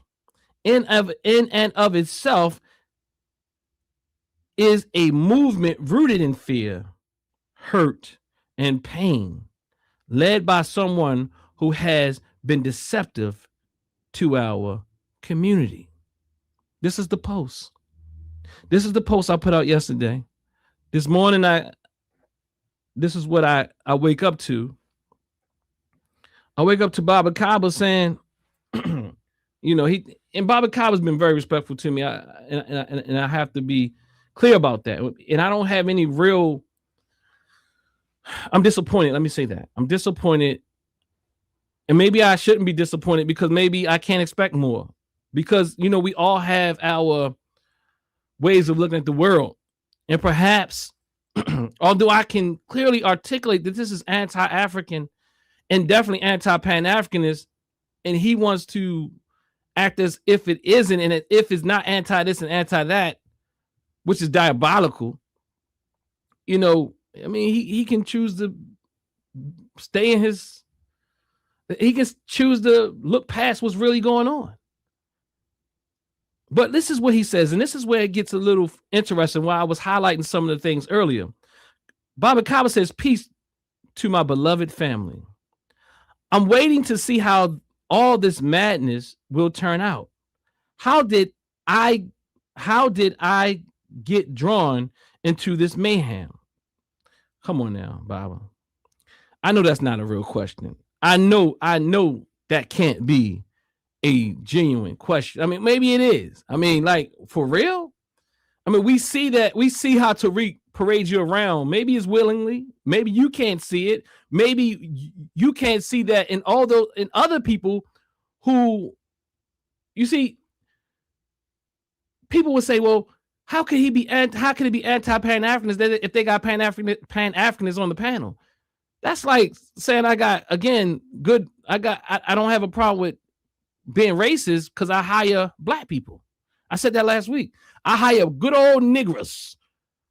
A racist person will hire and utilize and exploit and utilize them as tools in mind control and influence. They will use the influence of people like Kaba so that he can keep everybody else confused.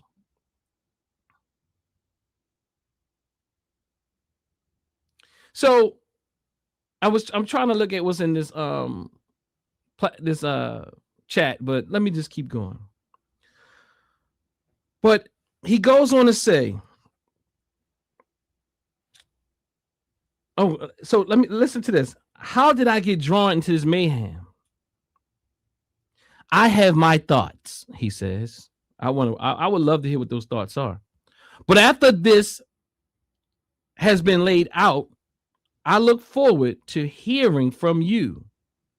By you, I mean the beloved black community. You know, he's really good and finesseful with the words. After being an educator since 1977, serving our black community, you know, I'm going to appeal to your emotions and show you the work I've done. I trust your trust. I trust your trust. This is a spell, y'all. Let me say, by nature of my father being from Tuskegee, Alabama, and my mother being from Boston, Massachusetts, I have ancestry that goes back from before the beginning began here on the plantations, in what at this time was called the 13 colonies. That's kind of interestingly coupled together, I must say. Now, also, I want you to keep in mind, this is not a response to what I'm talking about. If you read the thumbnail, it's speaking about the comparison of Malcolm X and Tariq Nasheed. With that demographic, he says, With that demographic reality, I am foundational Black American. And I am proud of that, as I pray that people from anywhere in the African diaspora would be proud to be Jamaican, Haitian, Nigerian, Azanian, Kenyan, foundational Black Britain, or any other person of African descent. Now, guess what?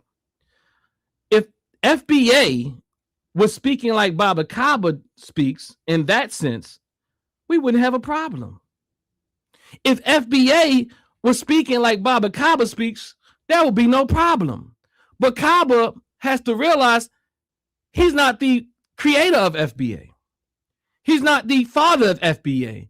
He is not the influencer, and he doesn't have the mind of our people like Tariq does. He's doing a good job of trying to rewrite what FBA is. He's doing a good job of trying to make it make sense, or maybe make it make sense for himself. I don't know what he's doing and why he's doing. And this is not what FBA says.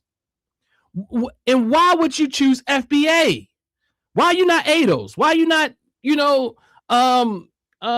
Indigenous African American? Why aren't you just African American? Because FBA does nothing to really, on a real sense, make any more clear sense who African Americans are. We know who African Americans are. We need to stop playing games. We know who African Americans are. We know that most people don't call themselves African American when they're from other countries. They don't. And in fact, even if there was some who accepted it, the research shows that it was as a form of solidarity. But genealogically, in the claims that you speak about as it pertains to benefits and reparations and all of that, that is a genealogical concern. It has nothing to do with FBA is not anything we need. It's not an ethnogenesis. African American is the ethnogenesis. It is a clear ethnogenesis, and the research supports it. Who is their researchers? Is it Tariq? Who are your researchers at FBA? Who are they? When is the last time our scholars picked up journal articles? I want to challenge them to really start to do some real research instead of going off of their head and looking at what white people have put out here in new age type of things and repeat it, or just repeating the same thing for the last 30, 40 years.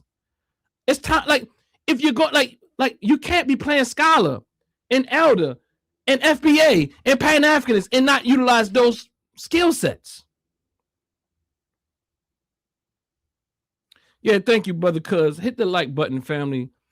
Make sure you subscribe as you're in here. And again, this is a critique. This is a critique.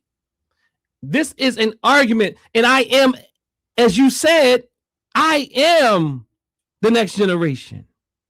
So don't try to stop my talk when you tell this other brother he's doing this great job in FBA movement, and you hear this brother speak. He's very anti-Black, anti-African, although he might say sometimes he's very divisive. He actually put out the clip on Baba Small that went all viral and said it was a mistake or what have you, from my knowledge. I could be corrected. All you have to do is listen to him. In fact, Baba Small was giving him pushback in that interview. And like, brother, you can't think like that, brother. Don't become that which you are trying to change. In fact, even in that particular clip, he says, be the sun, be the reflection. But other times he was more direct with the brother, and I appreciate that. And I think that more of that is needed. And more of that definitely has to be directed at Tariq. I've seen people fold in front of Tariq. I've seen people say things about Tariq. I'm talking about elders. And then Tariq gets them on an interview and they recant it. Quite like you see politicians do. See, Tariq, whether or not we want to admit it or not, is powerful to certain people in our community. He has influence to certain people in our community. I ain't one of them, and I'm not falling for it. And I'm not, pardon me. Look, you know what? I'm going to keep it clean. I'm not falling for it. Let me just keep it there. Okay. He goes on and says, all the people, I'm a proud foundational Black American. Now let me say this. I am a student of Professor John Henry Clark, who instilled, I am a student of Professor John Henry Clark, who instilled and ingrained in my consciousness since I was very young. Pan African or perish. Every proton, okay, this is what I'm talking about. Neutron and electron in my body is Pan African. I tend to use the term Pan African because I tend not to use the term Pan African because it is a Roman term, but you want to use American. Okay. I use the term Nebu Africa. Nebu Africas. Form something he's informed and pieced together. Somebody did that's utilizing some Kemetic whatever.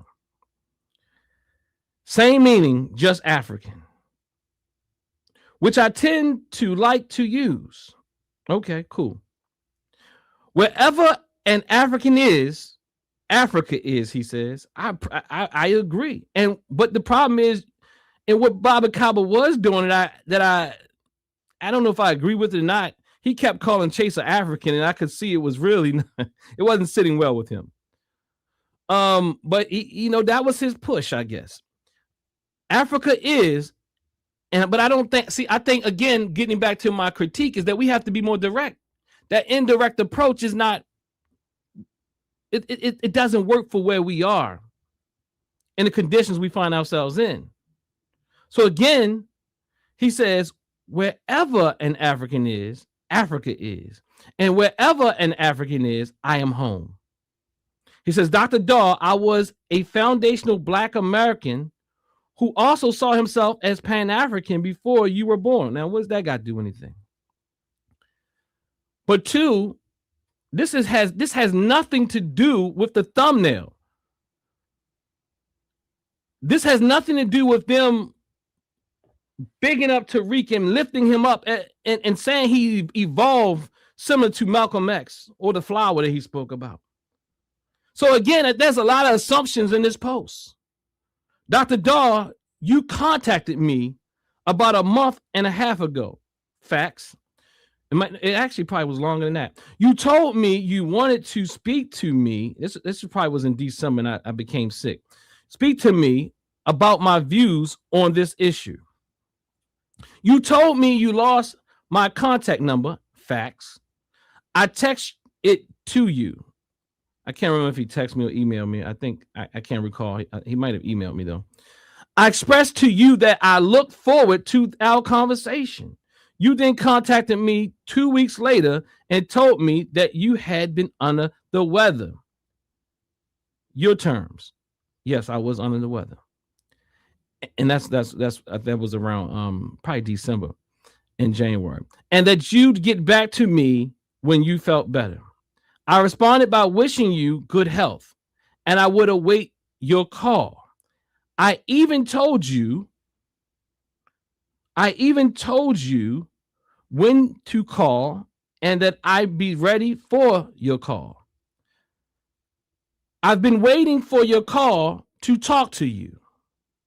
You can see this post on my page, family. Now I see this. He's talking about the post. What's up with you? He says. You've chosen the wrong road to walk down. Was that? What does that mean? What did I do? What did I do that is indicative that I chose the wrong road to walk down? I don't even know how to really take that. In fact, I don't even know how to take that. You've chosen the wrong road to walk down. I don't even know how to take that. Like, what does he mean by that? Like that can even seem very, to me, this doesn't sit well with me because I put out a post about something they said publicly. And they said that the younger generation should come and speak their talk. But now you're trying to silence me. I chose the wrong road. Like, that can be taken in so many ways, Baba. You know that. You've chosen the wrong road to walk now. Why? Why do you say that? I mean, what does that mean? I don't know.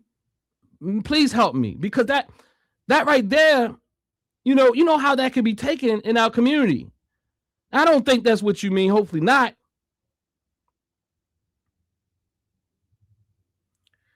But again, he says you've chosen the wrong road to walk. Or maybe he's saying that he thinks what I'm doing is not healthy.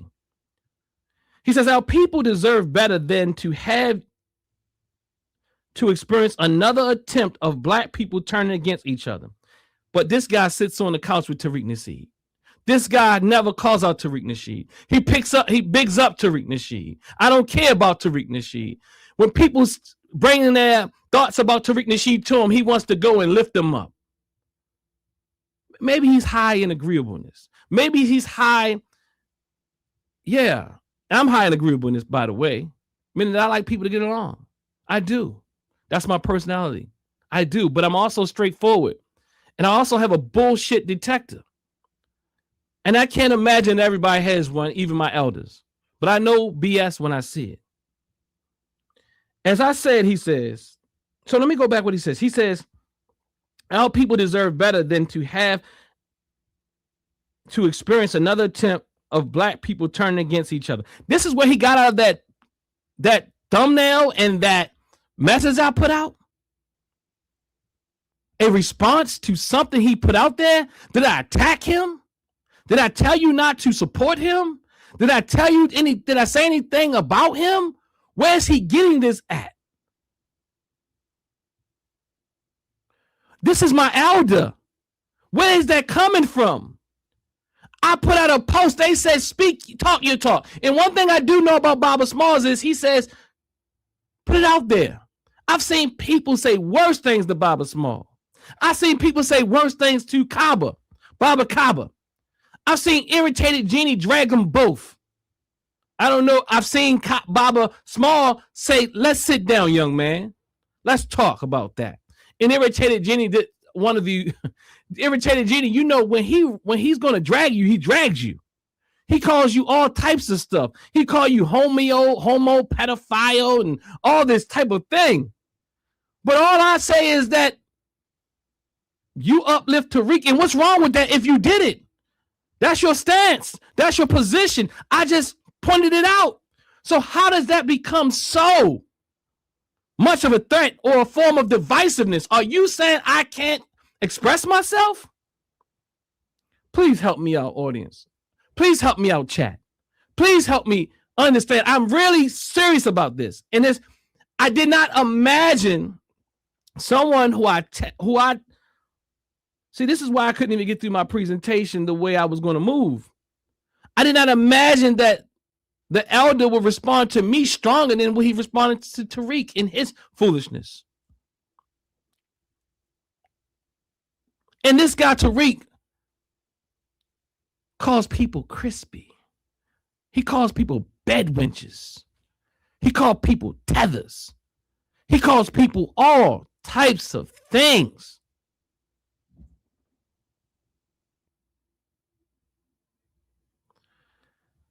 I haven't said anything that is deserving of this response. You telling me you silencing me? Our people deserve better than that, to have to experience another attempt of black people turning against each other. What is turning against each other? Because I disagree intellectually, ideologically. What do you mean? I have family that don't agree ideologically. We don't have to agree on everything. And you told me to go to school. You told me to learn. You told me to carry this on.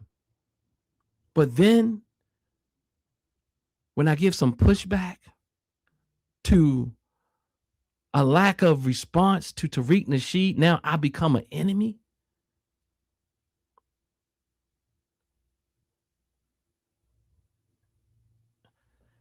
He says, again, and let me make sure that word I used just now was even justified, because I might take that enemy word back. As I said, what he says is, he says, what's up with you? You've chosen the wrong road to walk down. Very ambiguous, as he typically teaches, very ambiguously. No one knows what he says after he teaches and what his goals are. Our people deserve better than to have to experience another attempt of black people turning against each other. Please challenge me, Bible. I'm not your enemy. I'm not turning against you. But I will when I see, I've been sitting on this for too long. I've heard the elders speak ill of Tariq Nasheed. I won't even mention. I've heard too many people speak ill of Tariq Nasheed, who still shows up in his documentaries every day.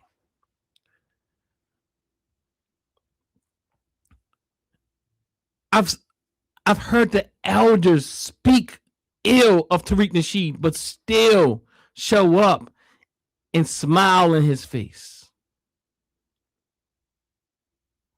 I am asking. I am, what's the word I'm looking for? Appealing. I'm trying to appeal to my elders to stand up. I'm trying to appeal to my elders to open their eyes. I'm appealing to my elders to really put things in check. He says, as I said, I am waiting to see how our people will respond to this discussion.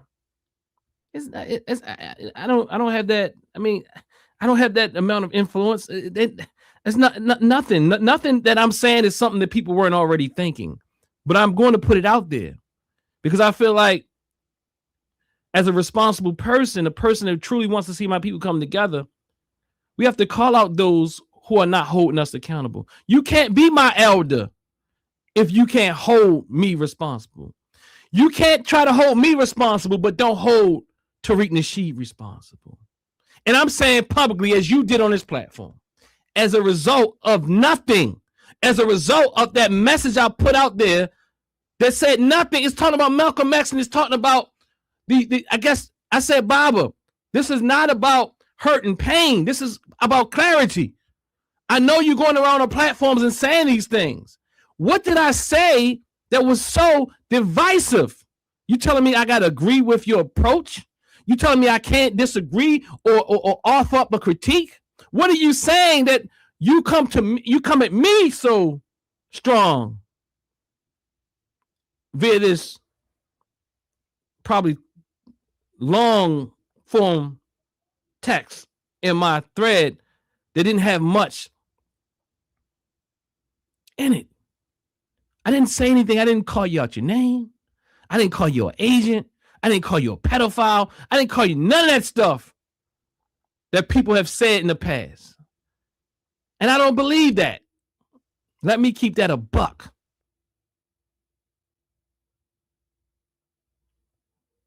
I didn't do that. I'm not the one. I'm coming to appeal to my elders.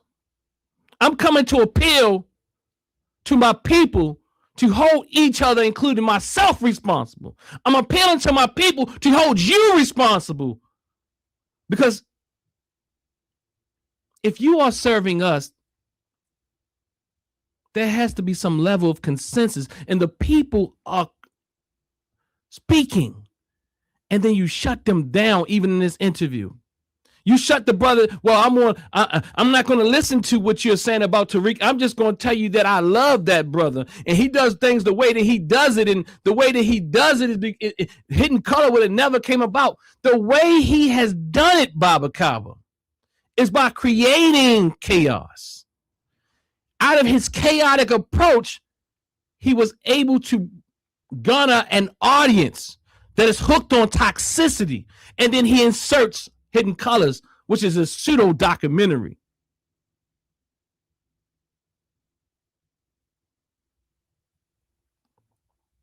Again, he says, our people deserve better than to have to experience another attempt of black people turning against each other.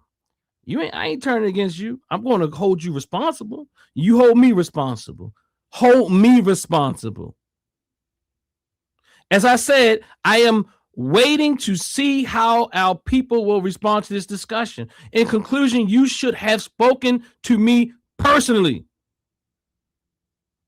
instead of conversing with me over social media. And another thing, you didn't follow my advice. This is what he said. When he's speaking to is the idea, he says, do your own research. I'm saying I've done my own research. I followed his advice. I don't even like when people say, do your own research, because it's something to throw you off. Oh, do your own research. Teach people how to research, Baba Kaba. In fact, when I look at this information that a lot of us put out there, including you, it's questionable. It's very questionable. So I don't even know if you can teach them how to do research. And then the other thing is, I responded to you. I did respond because it was during December when I was on break. I was on break and I got sick around Kwanzaa time. And all the way up until January, I was sick. Y'all remember that cold was going around that was kind of long. And then school started back up. So now I'm teaching classes at nighttime. I teach at this semester, I'm teaching PhD students. They're adult students. So I teach at nighttime. So I send Baba Kaba a text and I tell him my issues with FBA. I tell him I can't talk during the time that he gave me, which was around 8 p.m. And I send two emails because one, I had some copy and paste some stuff that shouldn't have been in there when I was responding to somebody else. And then, so I sent another email that suggested that FBA, from my optic, from my vantage point, because I wanted to communicate with him my thoughts, ideas about FBA. Now, maybe he read that email. I'm not sure, because in this long form message, he's responded to everything besides what I put out there. All I said was, Tariq Nasheed, you lifted him up. If you feel like he deserves to be lifted up, there's not a problem. If you feel like you shouldn't lift him up, but you did it, I can see where the problem is. But that's not me. Now, me also saying that I took your advice, yes, I did. I do it all the time, not just yours. Research, and I think we need to teach people how to research, because the things that you all teach many times is undisciplined. It's not, and I call it Pseudo-African Senate. And I'm not saying that you don't have some beautiful things. You do.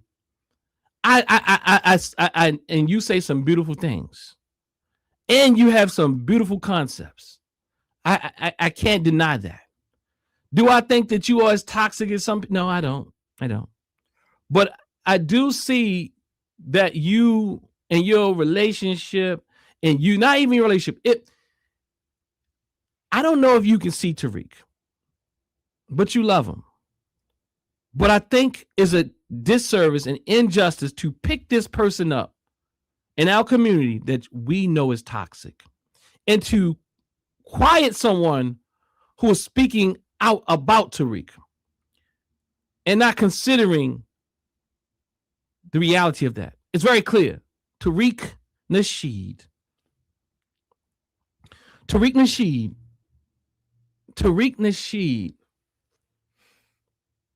has caused all types of problems in our community. This FBA, and before FBA, and the way that he talks about people. Like, you're coming at me this hard as if I say the things that Tariq says out of his mouth. I was going to have all these things in a presentation today, but I got, to some degree, this email was a curveball. I mean, this response was a curveball. Some points of this could also even seem like it's a bit like you pushing up on me. I don't think that you're doing that. Hopefully not. So in conclusion, you should have spoken to me personally. I sent you an email. You didn't respond to it. And I'm thinking perhaps this is your response to that email, because I don't know what you're responding to here. It wasn't what I put on social media. What I put on social media didn't warrant this response. You are somewhat of a celebrity in our community. If you think that people won't give an analysis of things, I'm sad to say that is diluted. I'm also very clear that, and people know that I am very clear that I come from a place of helping, healing, and sometimes healing hurts. And healing requires confrontation. I am suggesting that there needs to be more confrontation with our elders as it pertains to people who are exploiting us via their marketing prowess, through their toxic infighting tactics.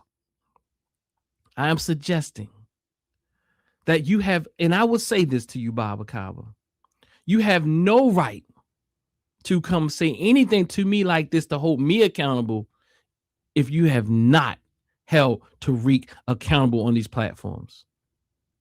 And if you have, I will argue that you need to do it more. But you ain't got to listen to me.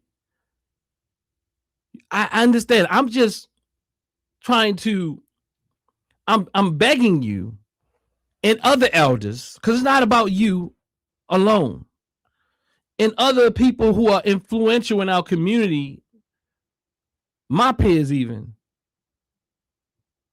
to really speak to these issues in our community that's coming about by movements like FBA and ADOS and Solon. Like, which one do you choose? I'm a foundational Black American. That's what you say. And then, what time is it, y'all? Because I'm not going to stay here all night. I'm not going to get through these slides. But but this is my response to Baba Kaba.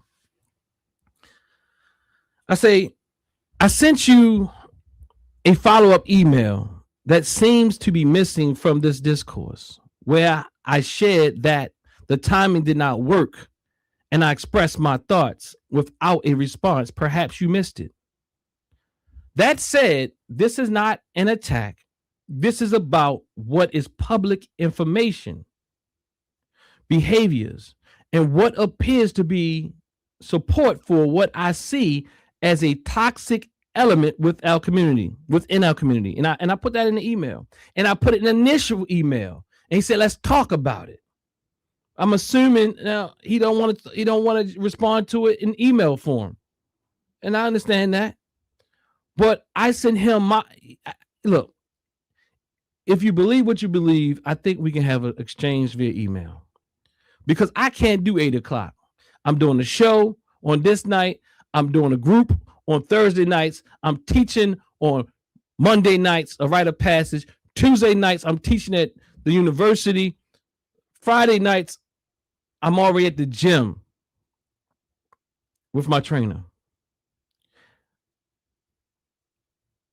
I'm already, my evenings are really taken. Saturday nights and Sunday nights, the same thing, family. They're already taken. Now, I did respond, and the 8 o'clock, I think it was, that's one time frame. It just didn't work for me. I responded to your email. I did.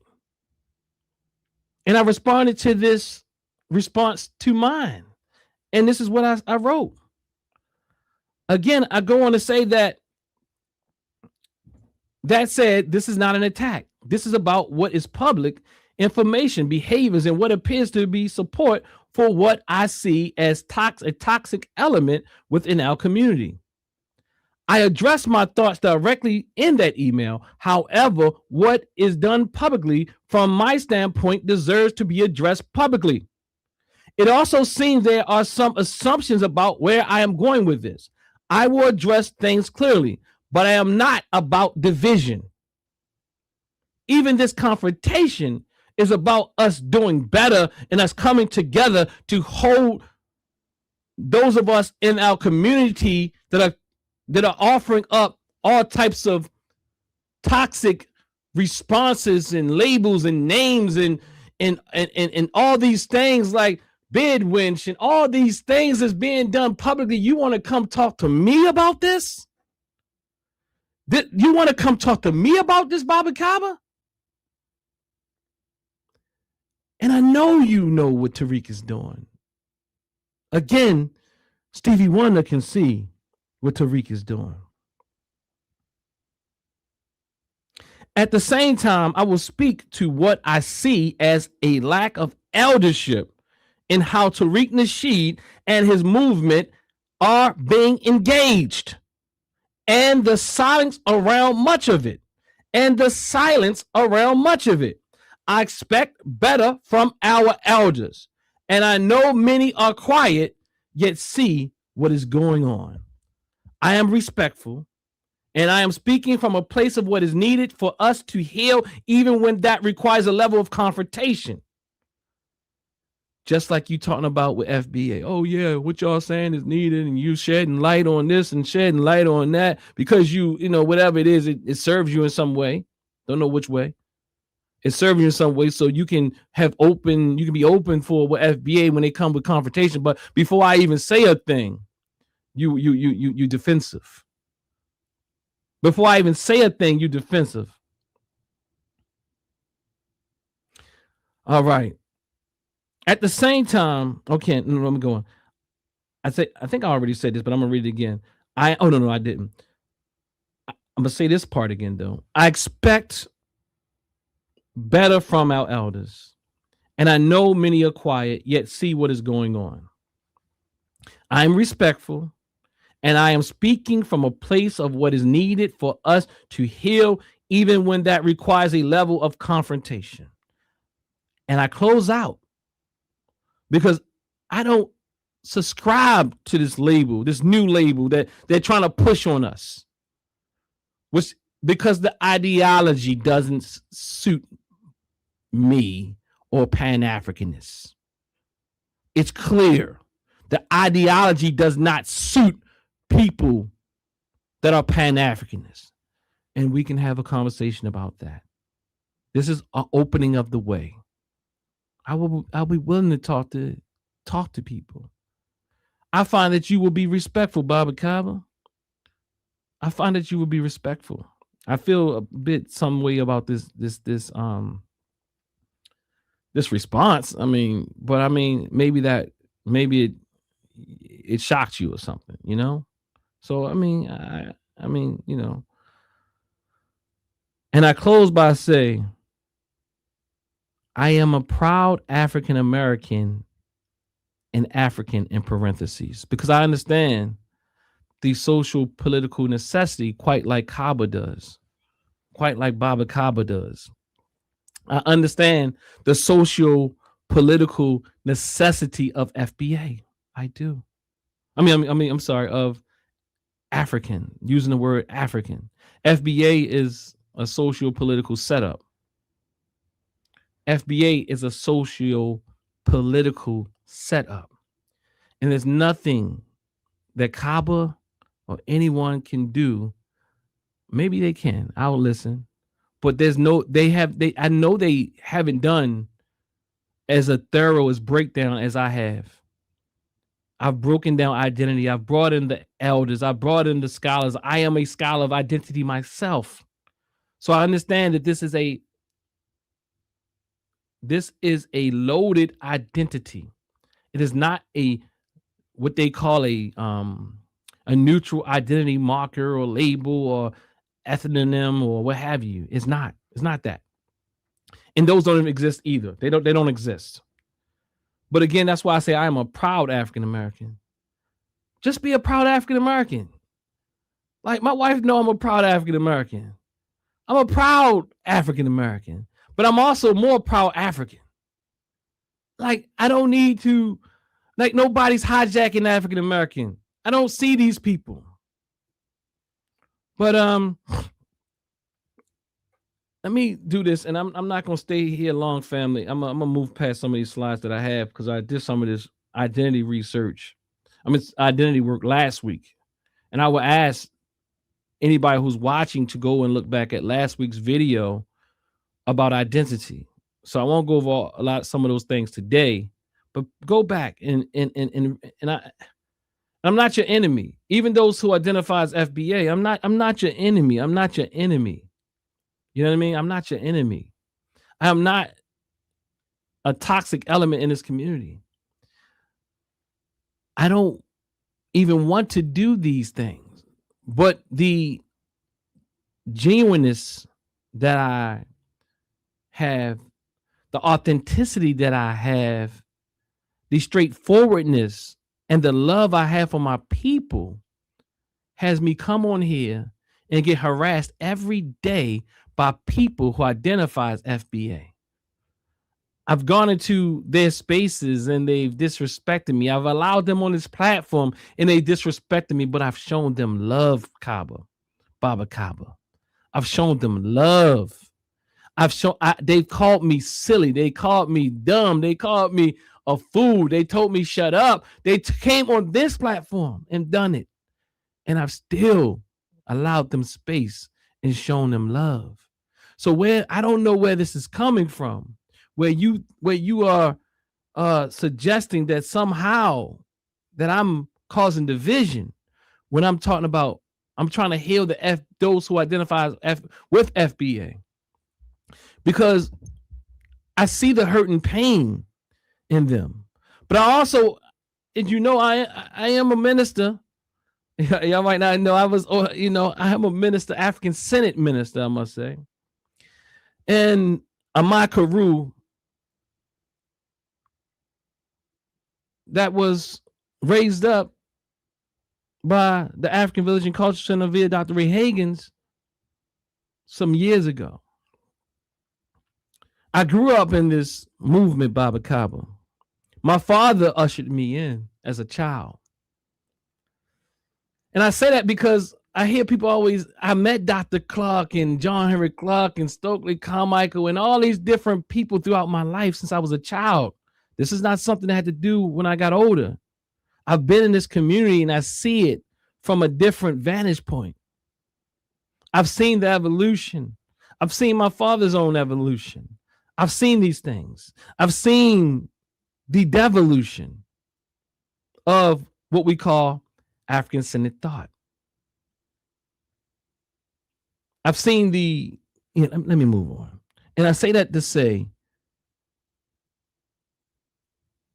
when I go into the Husia,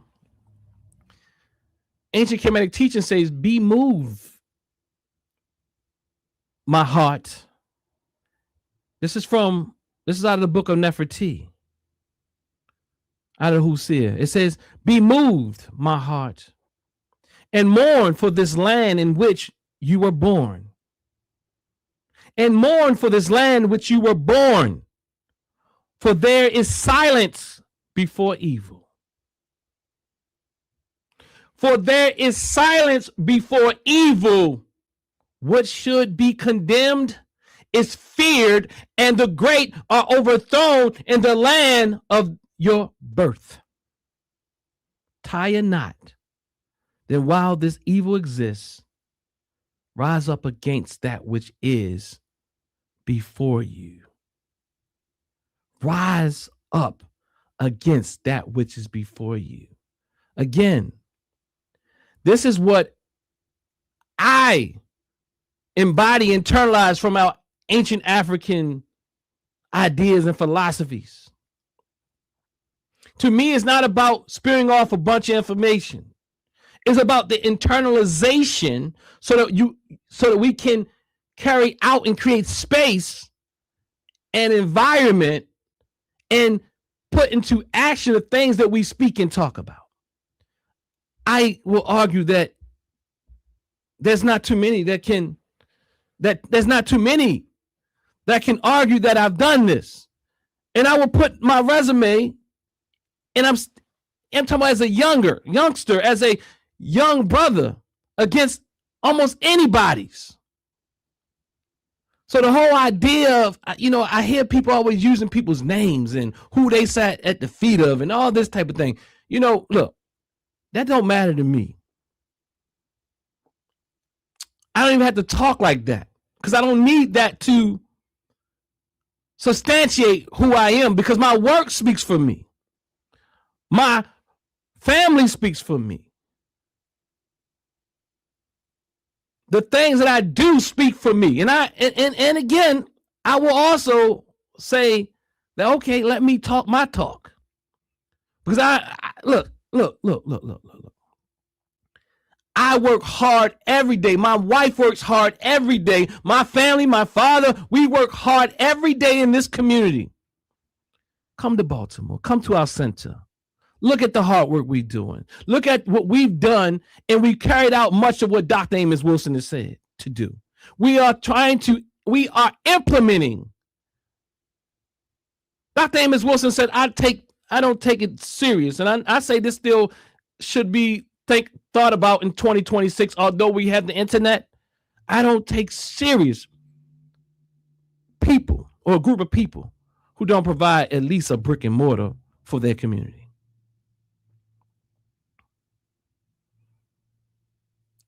I am saying that I have applied and actualized and still actualizing these things. Not no fraud museum. That's a nightclub, a hookah lounge, or what have you. Come on, man. What is this? This is not African-centered. This is Eurocentric. These are Eurocentric ideas. This is capitalism at its best in black. What do you say here? You said that Dr. Amos Wilson. I agree. You said Dr. Reef, I can't see the 1866 says Dr. Amos Wilson would not stand for this. He would go after Tariq's head. And I say that Dr. Clark would too. People continue to bring up people's names, but they're not even operating in the same level of accountability as they do. You can do it your way, but goddamn, we ain't holding frauds accountable. Your teacher held a lot of people accountable. Maybe you learn from that. Maybe that's what you say. I don't know about that. I don't know about that.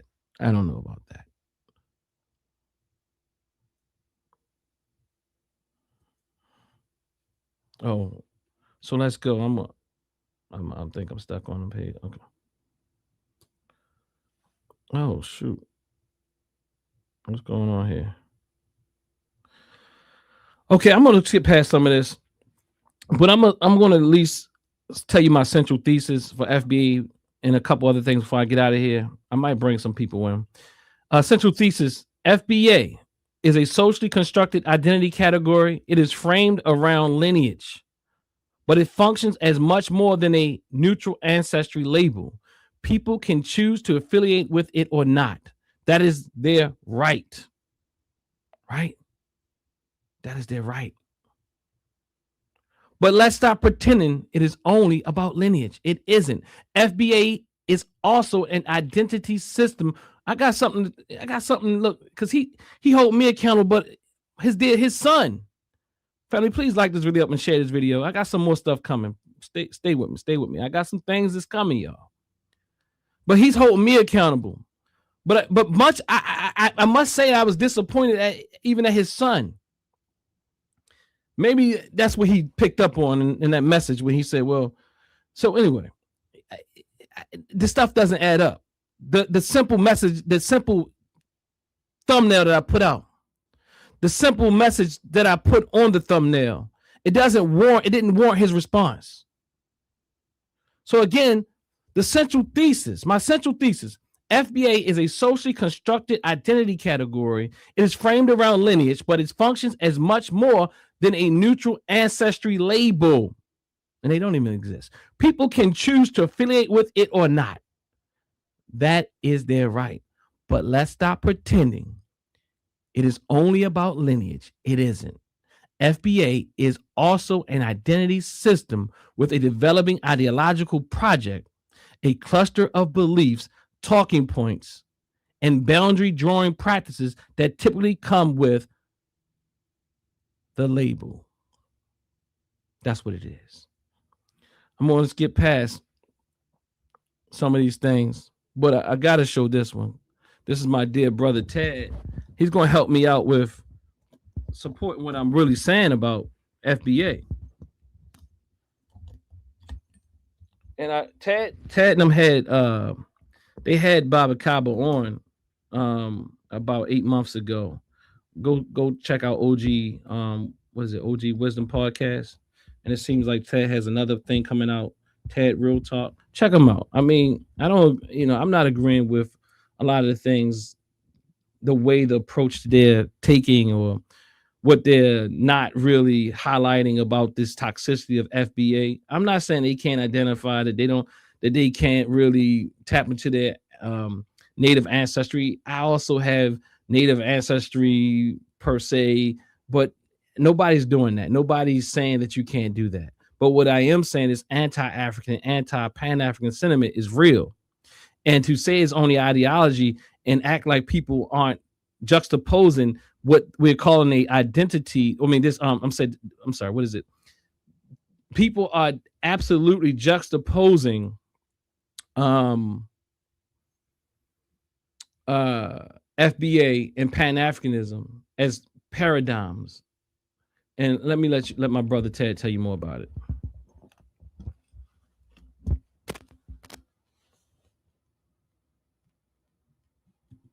And that's pretty much what I stand on. The mindset, the paradigm shift, even standing today in this FBA movement, that was my paradigm. Let me back up, yo. That's pretty much what I stand on. The mindset, the paradigm shift, even standing today in this FBA movement, that was my paradigm shift from the Pan African movement, which I was a student and sat at many of the master teachers' feet. I actually came into the movement in 1997 with Dr. Khalid Muhammad. I met him in the corner in Brooklyn. We exchanged numbers. He called the crib. We linked up. That was it. From him, I met Geronimo Pratt and just went on to just sitting at the feet of so many dope master teachers, you know, that to be FBA, like it's a no-brainer because that is who I am. I was born and raised in Brooklyn. My parents was the first generation New Yorkers. All four of my grandparents are from the South. Great-grandparents always identified as indigenous folks who had darker husbands, you know. But my grandmothers and great-grandmothers always identified with the indigenous lineage bloodline mixed with, you know, with the kidnapped and slave Africans. Indeed. That's the amalgamation right there. You know what I mean? But I have documents. People like to say pretendians and things like that, but yeah, we're gonna definitely get into that too. We're gonna definitely get into that. But yeah, man, I had actually crossed paths with the brother C Gutter. So when I was on top in Washington Correctional Facility. Okay. When he came through there, I was. So, family, my brother Ted, he shows that he actually, he says, standing today in this FBA movement that was a paradigm shift away from the Pan-African movement. Standing today in this FBA movement, I appreciate him being honest about it. Standing today in this paradigm shift away from the Pan-African movement to the FBA movement. It's not this neutral lineage. In fact, even if that's what some believe, that is not what people are. That's not how it's landing on people. You know what I mean? That's not what's happening in practice. You know what I mean? That's not what's happening. Peace, Dr. Mayat. I see you joined us. So I'm not going to go into much of this, but I will show you just quickly some of the things I was going to hit on, but I'm going to go past these slides.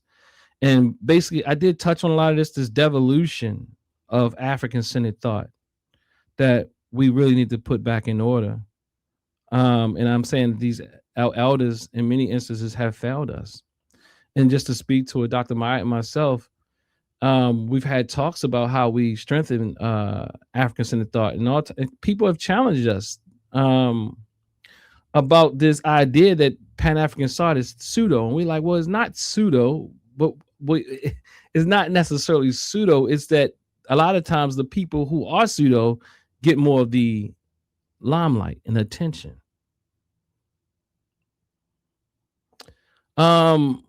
Again, identity is socially constructed. Look at my video last week. We spoke about Dr. Amos Wilson, and how he talked about identity is socially constructed, culture product. Identity is a political instrument, culture made flesh. Identity is a prescription for behavior and worldview. I'm gonna go past that. A good colleague of mine sent me this powerful video. I must play this video because I think this video here actually speaks a lot to what we are experiencing,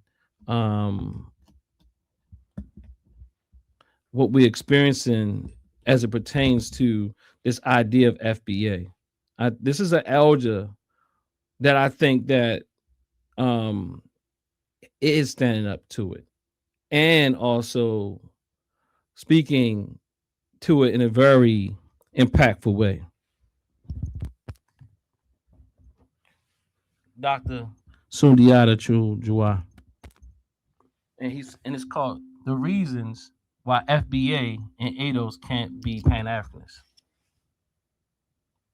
I'll start from this premise.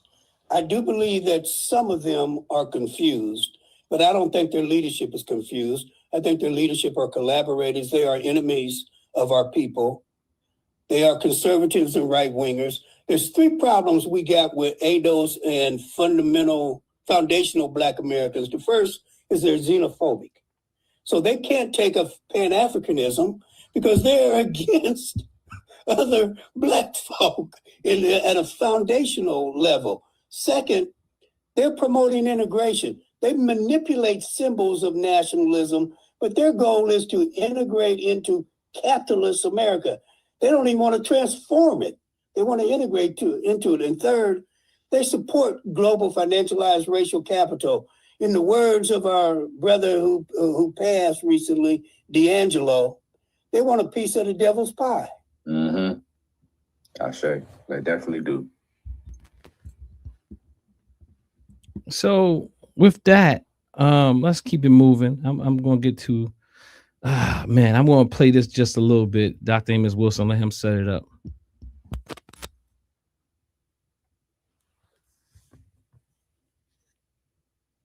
In our disunity as a people and ultimately destroy us as a people. So identity is a cultural product. It is the incarnation of a cultural ideology, ecology, and of cultural practice. Identity is culture made flesh. Identity is an instrument for the expression of cultural power. Yes. When an individual identifies with a culture, and remember we said culture is ultimately contained what? In us. Then the individual becomes the what? Instrument of that culture. You see?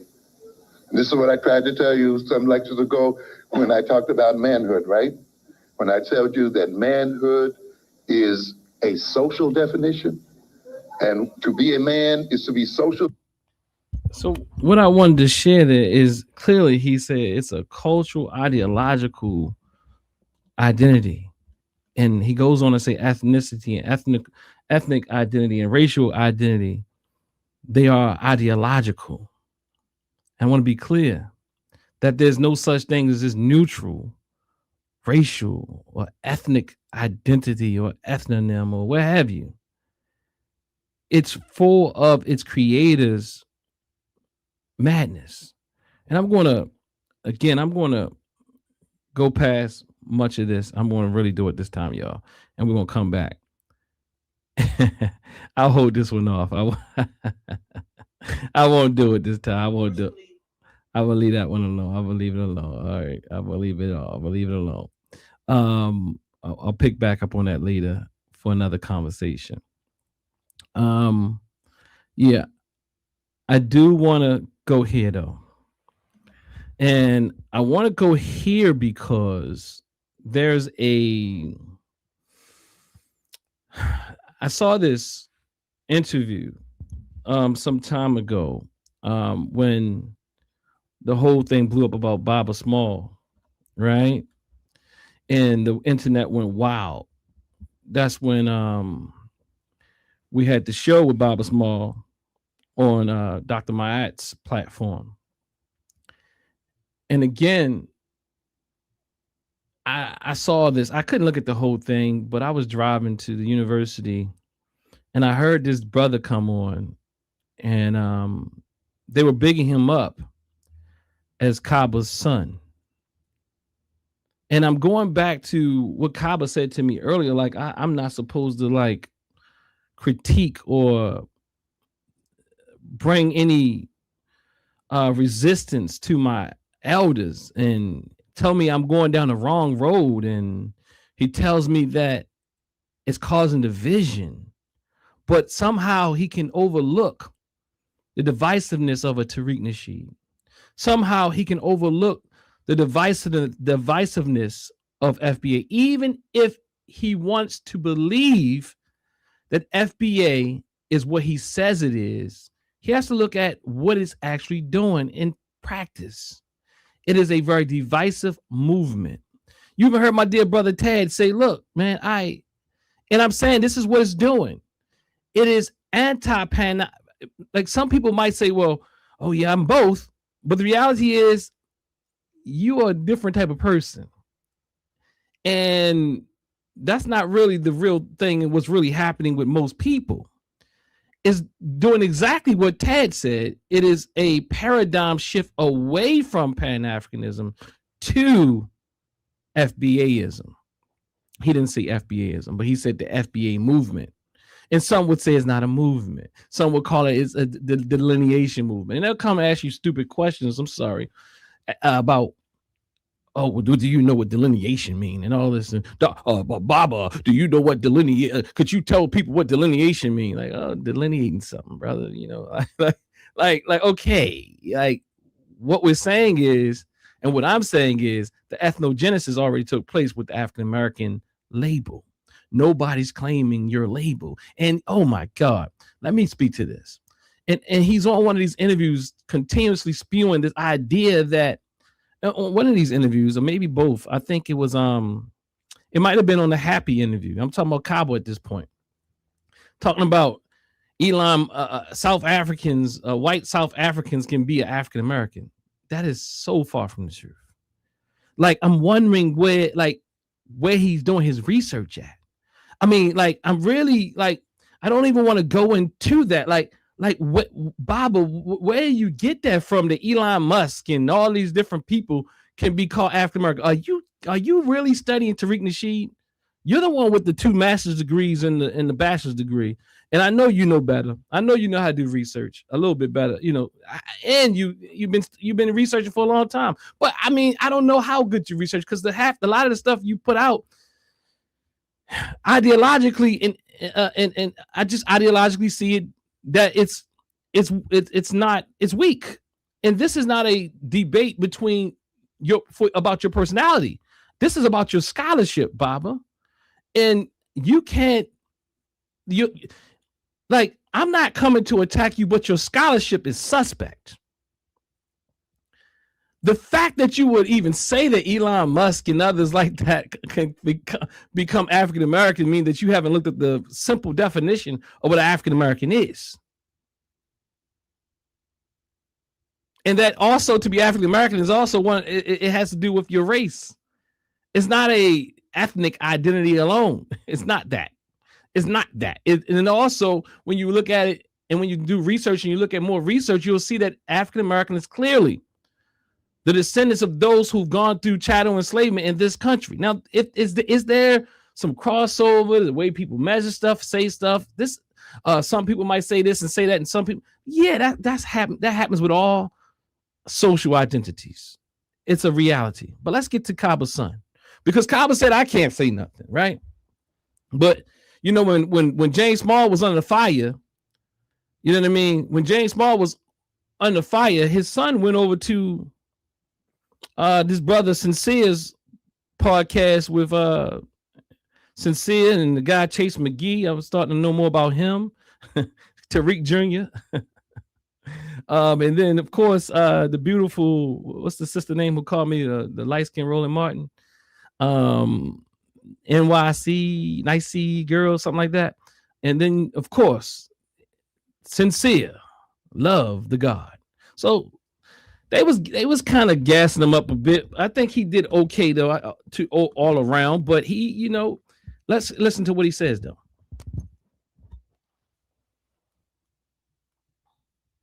Life, he's known me since I was young. Foundational Black American, irregardless if they hate themselves. So we just got to make it clear. This is something that, you know, you're born as. It's not something you just join or become or stop being one day. Us being proud of us being Black and the fighting for justice is why we are. Professor Small's statements are enemy words. FBA are handling him with care. As an elder he is not acting like our elder. His words to us are enemy words. Okay? So, Brother Haverhill, you want to chime in? Yes, definitely. So just even starting this conversation off, you know, just giving the elders their flowers for teaching us to be proud of our Blackness, teaching us, you know, be proud of our culture and everything that comes with it. Because the pride that they gave us in us being proud of us being Black and the fighting for justice is why we are not going to be moved on the stance of where we stand with what foundational Black American is and how foundational Black American heritage is a lineage. It's not like what Brother Chase was saying. It's not an organization or just a group you could join and join one day and quit the next day. It is, you're born that lineage. It's rooted in you. You know, whether a person has self-hatred for themselves and hates their Blackness, if they find their lineage on the plantations here in America, they are foundational Black American, irregardless if they hate themselves. So we just got to make it clear. This is something that, you know, you're born as. It's not something you just join or become or stop being one day. And everything that we talk about, just, you know, much regards to James Smalls. I've known him, you know, my whole life. He's known me since I was young. And he's the one who, you know, told us, you know, to shackle ourselves to our identity. And that's what we're doing. So we're listening to the elders. And I think that kind of has to be reiterated too as well, is that the elders understand that what you said. So a few things, you know, when I first saw this interview, it was a very passive aggressive attack on Baba Small. And Kaba's son is being used in a way due to his proximity with Kaba Kamene. And he says, like, he doesn't defend, like did you hear the question? Like the question that my man, what's his name? Sincere, love the God, the alley hoop he threw him. I think in some way he didn't really respond to it, meaning Kaba's son, Haru. But he didn't challenge it either. He didn't say something like, he didn't say anything like Professor Smalls is not our enemy. Quite like I said today, like Kaba at this point, he is not, I don't see him as an enemy per se. I do see Tariq as an enemy. I must be clear about that. To our people. And I do see Tariq, Professor Kaba as being somewhat being exploited. I don't know if it's willfully or he just doesn't see what's going on. I know there's always reciprocal relationships in these type of things, but the fact that he only lifted up Tariq when people had a critique, he has to, look, as an elder, he has to do better. That's my premise, and that's how I started, and that's how I will kind of close out with that. The other thing I want to express is this. When you look at Tariq Nasheed's website, you have to keep in mind that I don't even know why, like, for now, I could be wrong on this, but I heard Baba Kaba say that his wife, and I met her, beautiful sister, beautiful lady, is from Jamaica, like my own, right? And I heard him say that his wife is from Jamaica, and his son will then, going by Tariq's definition of what an FBA is, his son is not even FBA. His son is considered half FBA. Go to the website. He's considered half FBA. About Dr. Maya, you said, Ann, is that to me? So he's half FBA. And what the website says, Tariq's website says that half FBA, I'm paraphrasing here, but go to the website, officialfba.com. The website says that half FBA are to be looked at, in other words, with a side eye. You have to watch them. And in fact, they should not be in leadership position. So I'm asking the question. I don't know if Baba's son is through his wife. I'm assuming the assumption is that he is Haru, a dear brother. But if he is, half FBA via Tariq's definition and ideology on the website, he's not supposed to speak for us. So how is he on this platform in this leadership position? Because he's half FBA. Now, I could be wrong. He could be from another person. But if from what Kaba's mouth, I heard him say that his wife is Jamaican. And you know how people do. Well, my wife's Jamaican. Oh, like that makes something different. Like, doesn't mean, like, look, let me tell y'all something. Sometimes as an American brother, I counsel American Black people who are sometimes that struggle with their partners because they always bigging up their culture. If you come from another land family and you go to another land, you're going to be bigging up your culture, okay? You don't even understand that because you're at home. And then the assessments we have are very logical fallacies. That we don't measure things equally. Like how you measuring Jamaicans and Trinidadians and Ghanaians, like because they brought their flag. They're not at home. They're not at their primary home. So they want some pride. They want to let people know their background. It's just like me when I go somewhere else, I let people know I'm from Baltimore. But getting back to Kaba's son.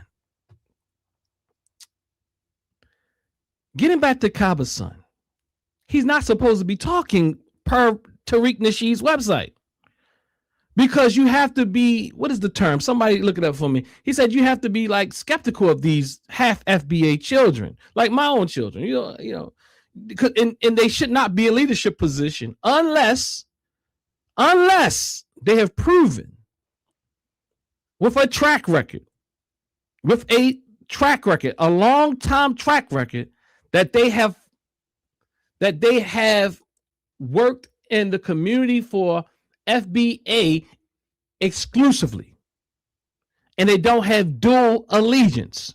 So in other words, Kaba's son cannot also have some level of allegiance to his Caribbean folk per Tariq Nasheed's website. officialfba.com. Tariq Nasheed is the one who created the term. He's the one who copyrighted the term, trademarked the term.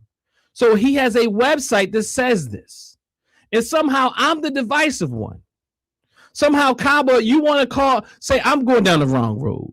Somehow you want to say that all I did was say, look, what is up with this comparison between Tariq Nasheed being Malcolm X, or this flower that rose and evolved out of the concrete? That's what it was, out of the concrete. That you don't blame the flower or something like that, he said. And then the flower has blossomed and he went through the concrete, and there's this evolutionary process that now he used to be the Detroit Red, but now he's Malcolm X. No, that ain't Tariq, family. I didn't even know why y'all would say something like that. I mean, I don't even know why you would say anything like that. Don't even say anything at all. That's what I'm saying. Look, my suggestion is that you ain't gotta say nothing good about the person. Just, because he a fraud. Just, you ain't got bad mouth him publicly. Because a lot of y'all bad mouth them behind the scene. Like I said, the elders bad mouth them behind the scene. And I say our elders need to stand up. No, the elders need to do better. Like, I know elders that are past and still here who have been a part of these documentaries that say Tariq Nasheed is a scumbag. And I'm assuming he is as well. Tariq, somebody, Shabaka 555 said Tariq makes the rules. FBA is a unfunny joke. So anyway, getting back to Kaba's son, who is I'm guessing he's half FBA per some deduction. I could be wrong again, but if he's half FBA, he's not even supposed to be speaking. So why do you even have him on a platform speaking about FBA? And what track record does he have? And in fact, if FBA is just a lineage, who is the one that decides whether or not he speaks for FBA and he has the track record? Who is the organized body? That's right, Dr. Maya. The elders need to stop being phony. Look, we need y'all to stand up. And yeah, I don't keep telling he paid for Dr. Francis Cress Wells and funeral. You don't know politics, do you? You don't know warfare, do you? You don't know it, do you? See, that's how people play in your minds. You know what I mean? That's what white people do. He copies, imitates white people. He's a capitalist. Dr. Sundiata said it very clearly, precise. That's an elder that is politically astute. Let me say that. I don't know. He's politically astute. He also had Dr. Malana Karenga on his show about Kwanzaa. He was asking Dr. Malana Karenga some hard questions. The Hustle Life asked me, Dr. Dennis Winkler, all due respect, do you think you could handle Tariq in a debate? What type of stupid question is that? That's they say no questions are stupid, but that's a stupid question. He has all types of pseudo information.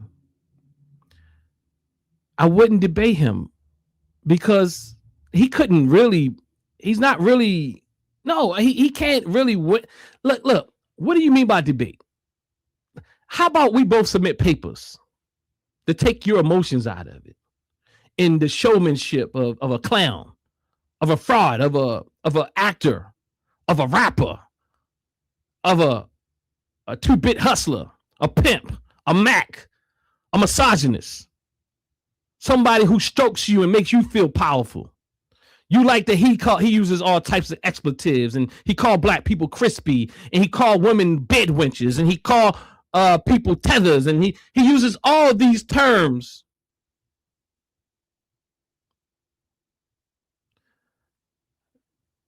If you're looking for a comedian, that's not the type of debate I want to be a part of.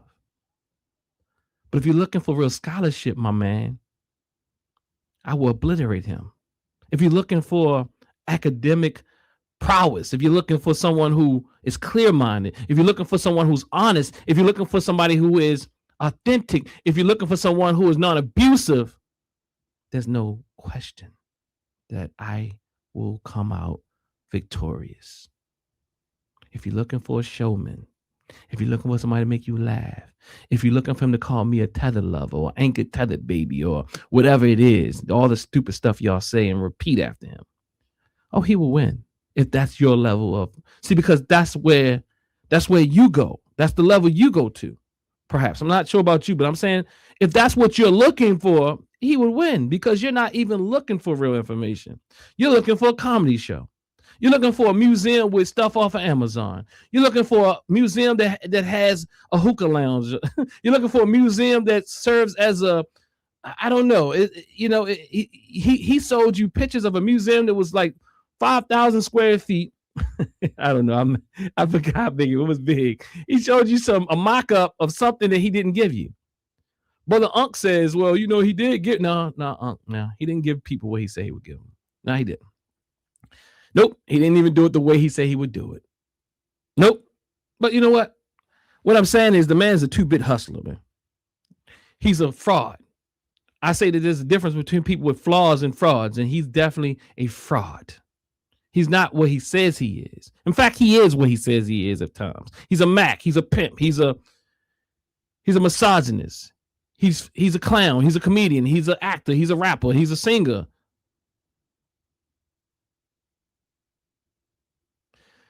Pan African first said Dr. Small already made it clear that Tariq's knowledge of history is surface. Yeah, so if that's what you're looking for, bro, he will win hands down. But if you're looking for somebody with real information that's clear on this thing, not someone who someone gave him an idea of ethnogenesis and the ethnogenesis family, the ethnogenesis, you dig, you dig. I mean, that's what you're looking for, my brother. Go have fun. If you're looking for someone who surrounds himself, just think about the cast. There were some brilliant people like Dr. Mayat and Dr. Welsing and others. Dr. Browder, Baba Browder. I would say Baba Small. I would even say Baba Kaba. Some brilliant people on whether or not I agree with them totally or not. I would say these are brilliant people that have some level of moral scruples. But when you start to talk about the other people that he knew that was toxic and he still let them in his space anyhow, like there's some ones that look, I ain't gonna get started about 19 Keys. I'm not gonna get started about Brother Polite. Umar did his thing. Umar did his thing. You know what I mean? But he surrounds himself. He knew Polite was a fraud when people were talking about him already. He would do anything to get views and clicks and sell those DVDs. I'm not saying that he can't be a broke clock either. I'm not saying that some of the information can't be right, but I'm gonna tell you a predominant amount of the information is foolishness. FBA is a pseudo concept. It's not an ethnogenesis. It is a subpopulation within the African American community. And Baba Smalls kind of made that kind of clear on that video on Happy. So if Baba Smalls was really dealing with some things, Baba Kaba tends to not deal with nothing. But then he want to come on my post and tell me I'm walking down the wrong road. Want to tell me what's wrong, what's going on with you with a question mark. He's going to tell you that I didn't reach back out to him. And I reached back and I did reach out to him and told him that time didn't work. And I told him my gripe. I told him my gripe from the beginning, but then I went in more detail with what my thoughts were about FBA. And I have witnesses. You know what I mean? So maybe he'll find that email because I sent it, like I said, twice. Because the first time I made a mistake and copy and paste some other stuff that I was doing some research on in that email. So I said, oh, pardon, dear Baba. This is This is a better version of email, in other words. So again, Baba Kaba's son is not supposed to be talking, per Tariq Nasheed. It's on the website. He's considered a half FBA. It's a purity test. And you can't be, and I say it all the time, you cannot be Pan Africanist and be bound by FBA rhetoric. You cannot be Pan Africanist and say that you can only hold allegiance to your group. And if you are half FBA, you're not supposed to be in leadership. If you have one parent that is not of the lineage, you're not supposed to be in leadership. You're not even supposed to talk for us because he treats it like Kamala Harris and all those people. So Kaba's son is supposed to be quiet. He's not even supposed to be speaking about Baba Small during that time. He's not supposed to be giving his critique of Baba Small during that time. He's supposed to be quiet. He's supposed to be quiet because according to Kaba's own reasoning and rationale, I hope he scolded his son for going on that toxic cesspool of a podcast and sincere love to God. I hope he scolded him and corrected him the way he tried to do me, talking about I'm walking down the wrong road. I'm walking down the wrong road. What is this? He says. I'm causing division, he says, but his son is an FBA'er, but he's a half FBA'er, likely. And a half FBA, according to Tariq Nasheed, in officialfba.com, is supposed to be quiet.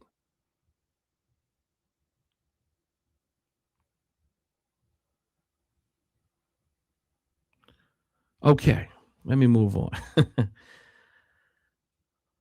Haru uses father's reputation to certify FBA as a pure lineage. Repackages Small's teaching, shackled to identity to legitimize FBA doctrine. Kaba's authority weaponized to discipline James Small for questioning FBA. This is how undisciplined teaching creates space for ideological hijacking. Some of the slides I skipped over is I'm challenging my elders to say that they've been very undisciplined in their approach to teaching us. I skipped over those slides, but I'm going to say it here. They've been very undisciplined. They talk about any and everything. If you listen to Baba Kaba speak, you'll be asking him a simple question, and you'll be like, Baba, what time is it? He'll be like, well, you understand the Rosetta Stone, you understand the molecules of the like, brother, what are you look, I don't need you to do a performance for me. You're performing, Baba Kaba. I'm not saying nothing's wrong with that. I'm just saying we ain't doing the same thing. And that's out of respect. This ain't about a personal attack, but I am coming for your ideology and your pseudo scholarship. I wasn't even going to say it, but you came on my post, Elder. You came on my post, man, and said I'm walking down the wrong road. I'm causing division just because I said that you was lifting up Tariq Nasheed and James Baba Smalls compares Tariq to Malcolm X too far, ? And then I say that I'm following Baba Kaba's advice, and I'm following Baba Kaba's advice when he says to do your own research. And then you tell me that I'm not following your advice. I said I've done my own research and I'm compelled to talk. And I'm talking now. And then you say, well, you ain't follow my advice, but you say, do your own research. You also say in other clips and other platforms to go out and the next generation should be able to talk. I also show you also in Kemetic literature, where it speaks to the need to speak against these injustices in the land. And I told you I've been lifted up as a Makaru, as a minister.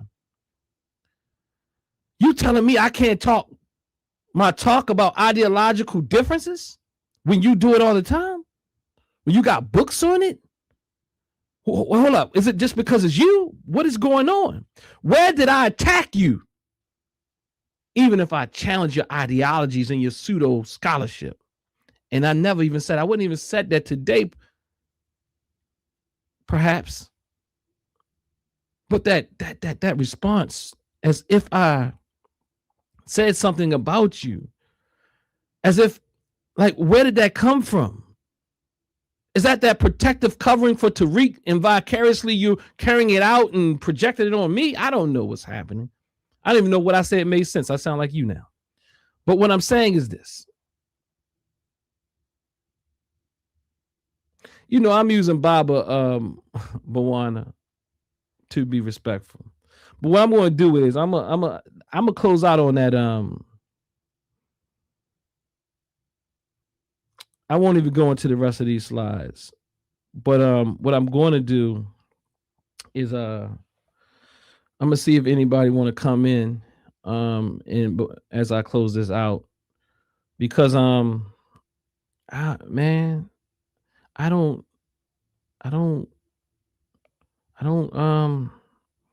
yeah, this is something.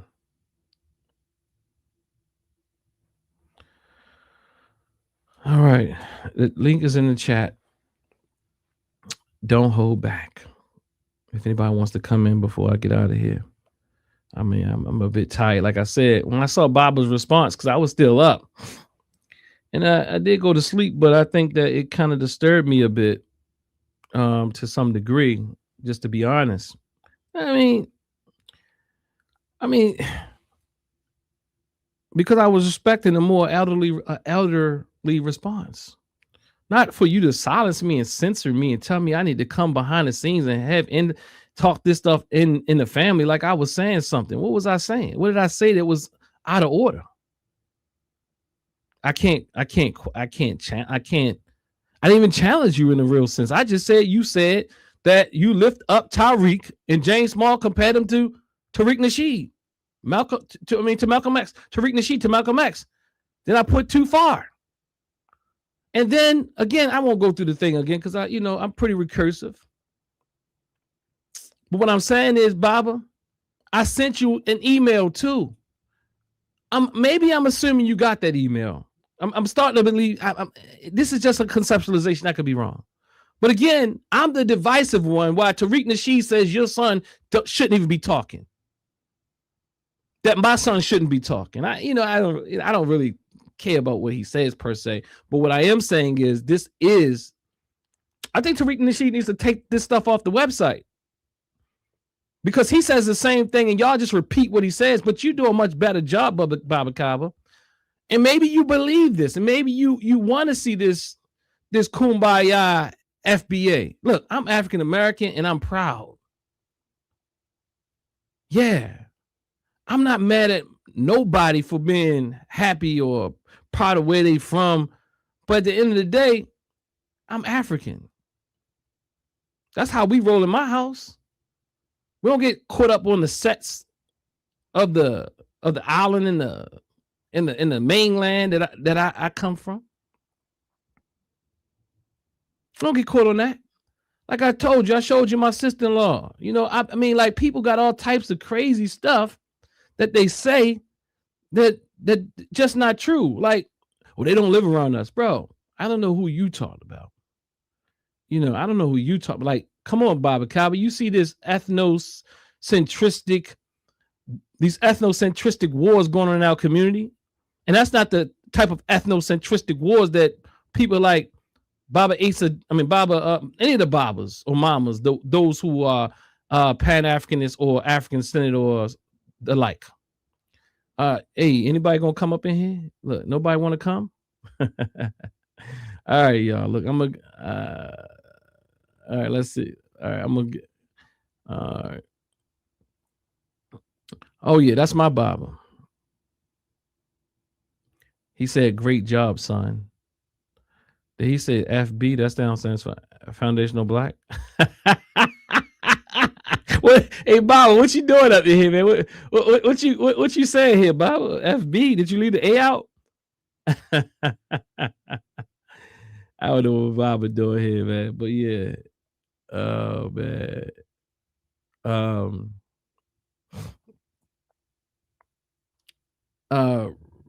Free says the elders are not supposed to be following a hustler. I agree. But I also would say in this society, we struggle a lot with trying to survive, or, you know, so we do strange things for a little, you know, something. And like I said, go over there, do you, but don't get stuck over there. And you ain't got to lift that brother up. Look, just be cordial. Lifting him up is validating him. Tariq Nasheed doesn't need your validation. He's hurting our community. Shabaka 4555, 19 keys, 100% correct. Glad he woke up. FBA is a black. And I heard somebody say that he made a shot. I mean, look, I would tell you this though. Give me that clip, Shabaka. Send me that clip. I don't know if I would have the same assessment that you have on 19 keys. Because if you really start to research his background, I think it would no one wakes up that fast, because it doesn't serve them.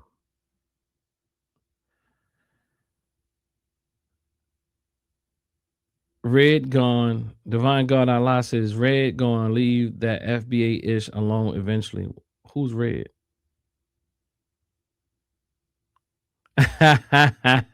My father, Baba Asar, he said, no, I didn't mean to hit that. That's a mistake. Shabaka says 100% correct. I don't know what he's responding to. Papa Winker, ain't it too late for you to be here laughing out loud? Bawana, don't be messing with my father. Hey, look, man, look, y'all. I meant, okay, all right, okay. Let's see here. We got somebody up in the building. Peace and power. Please state your name and where you be, where you call from, what you do. Peace and power. This is your sister, Dr. Ma'at, calling from Baltimore. Peace to you, Dr. Daw. How you doing, King? All right, got a star in the building. Peace, Doc. What's going on with you? Hey, I'm doing all right. I can't complain. Love the live. You hit them hard tonight. I love the clips that you played. I have two questions for you. Two questions. I was thinking about it. I didn't want to type it all out in the chat. And also peace to everyone in the chat. I saw Proper Perspective in the building, JG11, a lot of brothers and sisters in the building. So peace to the brothers and sisters under the sound of my voice. He said Baba was in the building. Peace to Baba as well. But so my first question is this, Doc. I remember, and let me give you some context before I jump right into my question. Baba Baruti once said to me this. He said, I encourage everybody, he said, to continue to support you. He said, unless you go astray, right? He said, unless you go astray. But he said, otherwise, he was like, I send everybody, your way. I encourage everyone to support you and what you're doing, unless you go astray. Now, our elders, right? And we talked, well, you talked about it on your platform tonight, and I was in the chat just, affirming what you were saying. You're right. There are elders who, have said negative things about Tariq behind his back. There are ones who say things about Tariq that just simply aren't true. And you brought up like the comparison to tonight, him being compared to Malcolm X. So my question is, when do we stop viewing them as, like, when does an elder fall out of being an elder? Like, you get what I'm saying? Like, so, and that's why I started the conversation with Baba Baruti said, you have my support, and I encourage everyone to support you unless you go astray. When elder is a title, and we give that title to brothers and sisters who've aged and also who have contributed to our advancement, right, in some way. And so it's a title of honor. And I just want to ask you, under what conditions then do you strip an elder from being an elder, or even being called one and viewed as one? Or is it once an elder, always an elder? You know what I mean? Like, Baba Baruti made it clear, like, hey, I'm going to support you, encourage everyone to support you unless you go astray. So if you see elders who are going astray, and not that anyone isn't infallible, right? Like we all make mistakes. Yeah, yeah. But if you see elders going astray, when did you say, it's time for me to stop following this elder, or even viewing this person as an elder, or calling this person an elder? And I land my plane with that first question. What are your thoughts on that, Doc? Yeah, I think I appreciate the question. I appreciate the clarity that you brought to setting it up as well. And I was speaking to social identities last week, and I said, quite like FBA is a social construct, elder is also a social construct. Facts. And with elder, and what I mean by social construct, that means there's something that defines it. There's some way that we have come to a form of consensus to say what an elder is. And we also come to a consensus to say when an elder is out of order. And I appreciate this question, because tonight I'm pretty much showing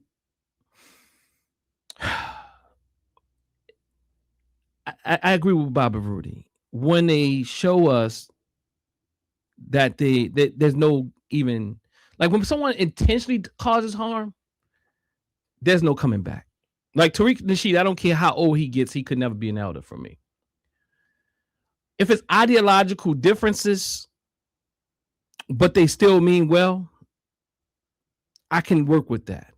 Now, if they are causing harm with those ideological differences, if they are not serving the community, if they are causing harm in the community, then we have to question that. And to me, even this with Kaba Kamene tonight, not so much Baba Small, because I mean, Baba Small be fencing. Yeah, he be fencing. But he does address things at times. But Kaba, I'm not going to lie to you. He has the ability to use his words in very art. And I want to say, I don't want to say it in a way that seems like I'm being, I'm taking a shot. I want to say finesseful, but I'm saying eloquent.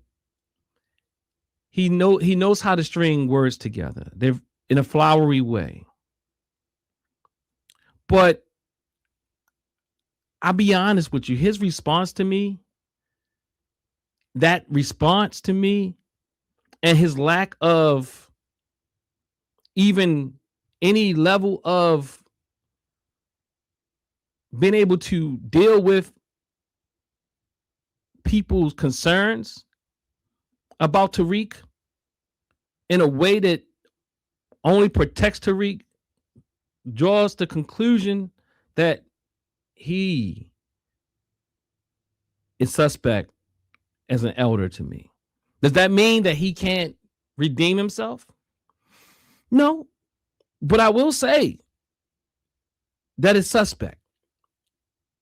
And more of what would determine whether or not an elder is an elder to me is whether or not he's genuine in the way that he sees Tariq. Is he lost? Because elders can be lost and confused as well. Or is he part of the propaganda? If he's part of the propaganda, then he's out of elder for me. I don't have the evidence to that. But I will say he's not a scholarly elder to me, because he has not proven to be scholarly elder to me. It depends on what we mean by elder. Moral, I'm even starting to like the way that he pushed up on me on Facebook, like I called him out of his name or something. That draws a question for me, whether or not he can be my elder. And just to be frank, he's not my elder. No, and I hear exactly what you're saying, Doc. And I think, you and I have been talking about, some stuff. We got some work, some work in the, and we got some work in the works. But I think even in the work, and we talked about, defining what it means to be African-centered from our lens, right? From our 2026 lens. Yeah. I think that we definitely need to define what it means to be an elder in our tradition. Yeah. I think that I think that's necessary. I typically have gone off of traditional African society's definition of an elder, as well as Baba Baruti. Baba Baruti wrote a beautiful piece on what it means to be an elder. And so I've taken from that. But I think that we definitely need to, sit down and in addition to defining what it means to be African-centered, in our tradition, what does that look like? What does it look like in terms of eldership, right? Like, what does that look like as well? And I agree. I appreciate you bringing that structure, right? And with that structure, he's not an elder to me. Yeah.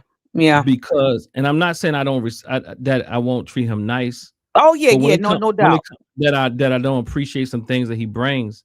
But when it comes to scholarship, his scholarship is pseudo. So I don't look for him for scholarship. If we're talking about scholarship, Bob, I can get some things from them because you can get things from people, especially those who are way out there. But I realized they'd be way off course, and that was part of my presentation. They're very undisciplined in their approach to African-centered ideas. They're very undisciplined. They say almost anything. You don't know what you're going to get when you bring them. And I'm saying with all love. No, absolutely. They are not disciplined. They're not disciplined like I'm not even saying these people are perfect either, but you can see the discipline with a Dr. Clark. You can see the discipline in thought, and methodology, in the way to reason, in the connections when you speak to when you speak about a Dr. Clark or a Dr. Ben, or even if I don't agree with them, I'm saying they bring a certain level of structure. You when you speak about a Dr. Marimba Ani, a certain level of structure that doesn't just be piecemealing 1,000 things. It is very unorganized. And what I had in my presentation is, for people who have been through so much trauma like we have been, I believe it's irresponsible of them the way that they teach African-centered thought. Absolutely. I mean, I agree. Because they say people are suffering with identity crisis, but they are the two most, if we had to really look at my Baba Small and Baba Kaba, those two are speaking about people with identity crisis, but they seem to have the highest level of identity crisis out of the scholars that I'm talking about. They everything. You don't see that when you talk about an Asa G. Hilliard. You don't see that when you see a Wade Nobles. You don't see that when you see a Marimba Ani. You don't see that when you see a Dr. John Henry Clark. You don't see that when you see a Dr. Ben. You don't see that when you see people who are disciplined. Yeah, they're everything. They're everything. Yeah, even Dr. Jacob Carruthers or Dr. Malana Karanga. Like you said, you don't see. Yeah. Naeem Akbar. All these people, they're very disciplined. I'm not saying they haven't gone from one school to another, but they are disciplined and steeped in. They're not, one day they Christian, next day they Hebrew Israelite, the next day they Moor, the next day they indigenous, and they come from the autochthonous nation. And you don't see all of this. And they talk about people having identity crisis. Of course, the people that you teach have an identity crisis because you teach very poorly. And if you believe that stuff, I'm sorry. I'm sorry. I mean, this is not a shot, but you opened it up. I mean, the stuff I didn't mean to, Doc. I was just saying. It keeps us confused. It keeps us confused. You are everything. Well, I'm everything. I'm and then you never land your plane. You never make a concrete point. Well, I come from the 13 tribes or the 13 colonies, or I'm Hebrew. I'm Hebrew, half Moor, half / Geechee Gullah / my people were here. Like you say, they say all these things, but never show you why they saying it. But they all of these things. I'm everything because you know what? Part of it is maybe, just maybe, they don't like to disagree. Maybe they like to be agreeable. Maybe the reality is they want to see us all come together. And maybe it's coming from a genuine place. But even if it's coming from a genuine place, it is a disordered place. And that is not my yacht. It comes from a disordered place. When you're talking, it sounds fancy, but people don't even know what you're saying. I promise you, nobody know what Kaba is saying. And Dr. Iyibo, who was with them many years, whatever his name, the brother who said he had the quantum theory to prove that God is a real thing and all this old stuff. You know what I'm saying? Like, so what I'm saying is we've been playing with pseudo-scientific pseudo spiritual constructs, pseudo-scientific constructs. And I'm not, look,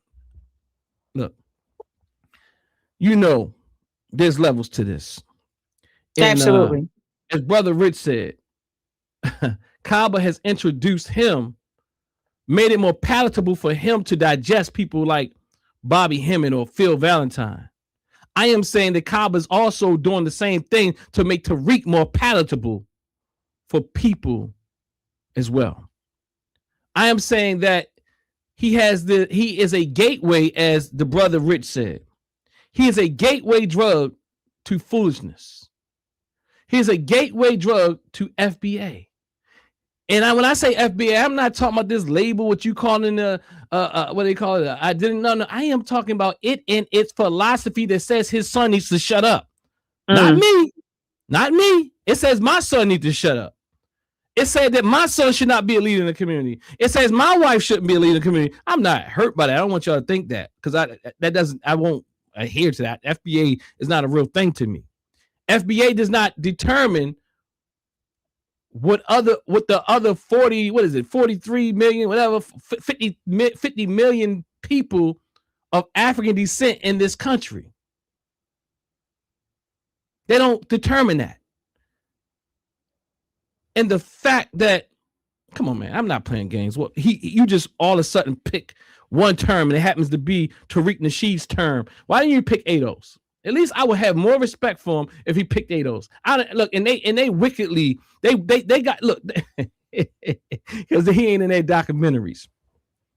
He ain't in their documentaries. Look, but anyway, Doctor, hold on. Did you have another question? Yeah. My second question is this: you mentioned one of the Babas, one of the elders. You said that he interviewed Dr. Karenga. And you said he asked him some hard questions. Was that a recent interview, or old interview, or where can I find that interview?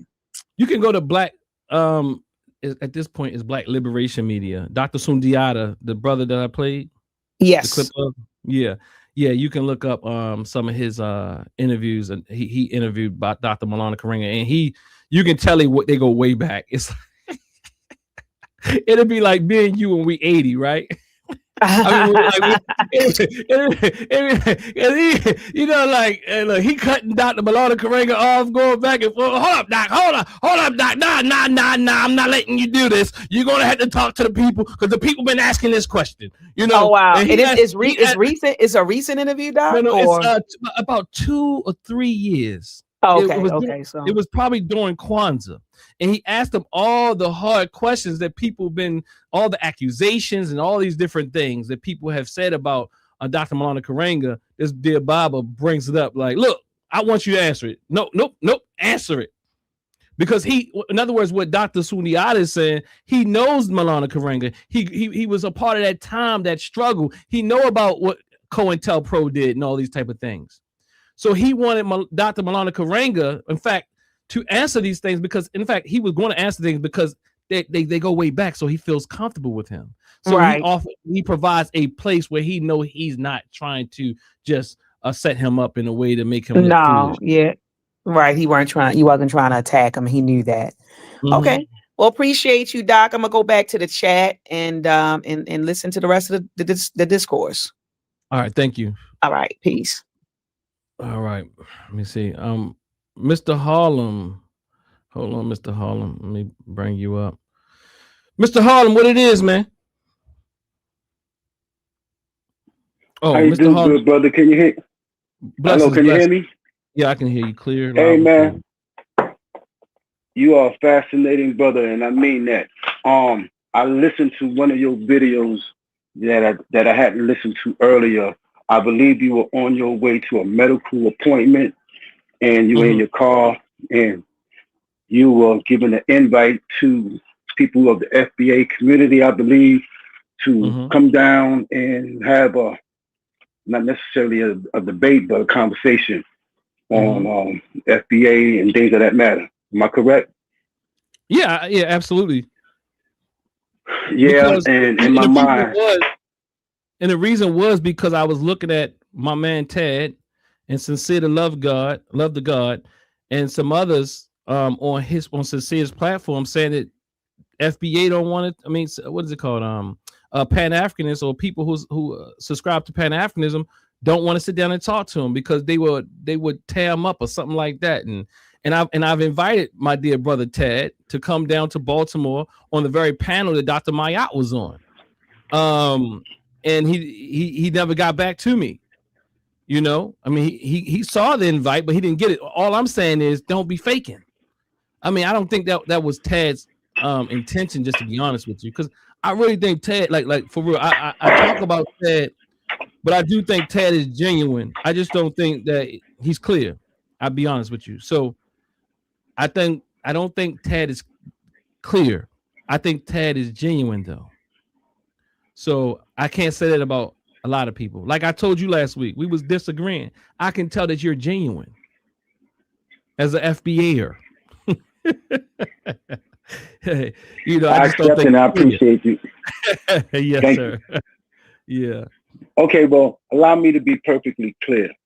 I'm going to give an example. Let's say, what is the rarest type of blood? One of the rarest type. Anyone? Oh, no, the rarest. I don't know. Let's just say it's AW. It probably ain't no such thing. Let's say AW is the rarest type of blood, and that's your blood type. You're in the hospital. You need 2 pints of AW. If Dracula comes in that hospital with 2 pints of AW and gives it to the doctors, would you reject it because it came from Dracula? Or would you take that AW so you can live? Well, you said if it came from Dracula, would I take the blood to preserve my life? Yes. Is there any catch? Is there any other catch? That's a yes or no question.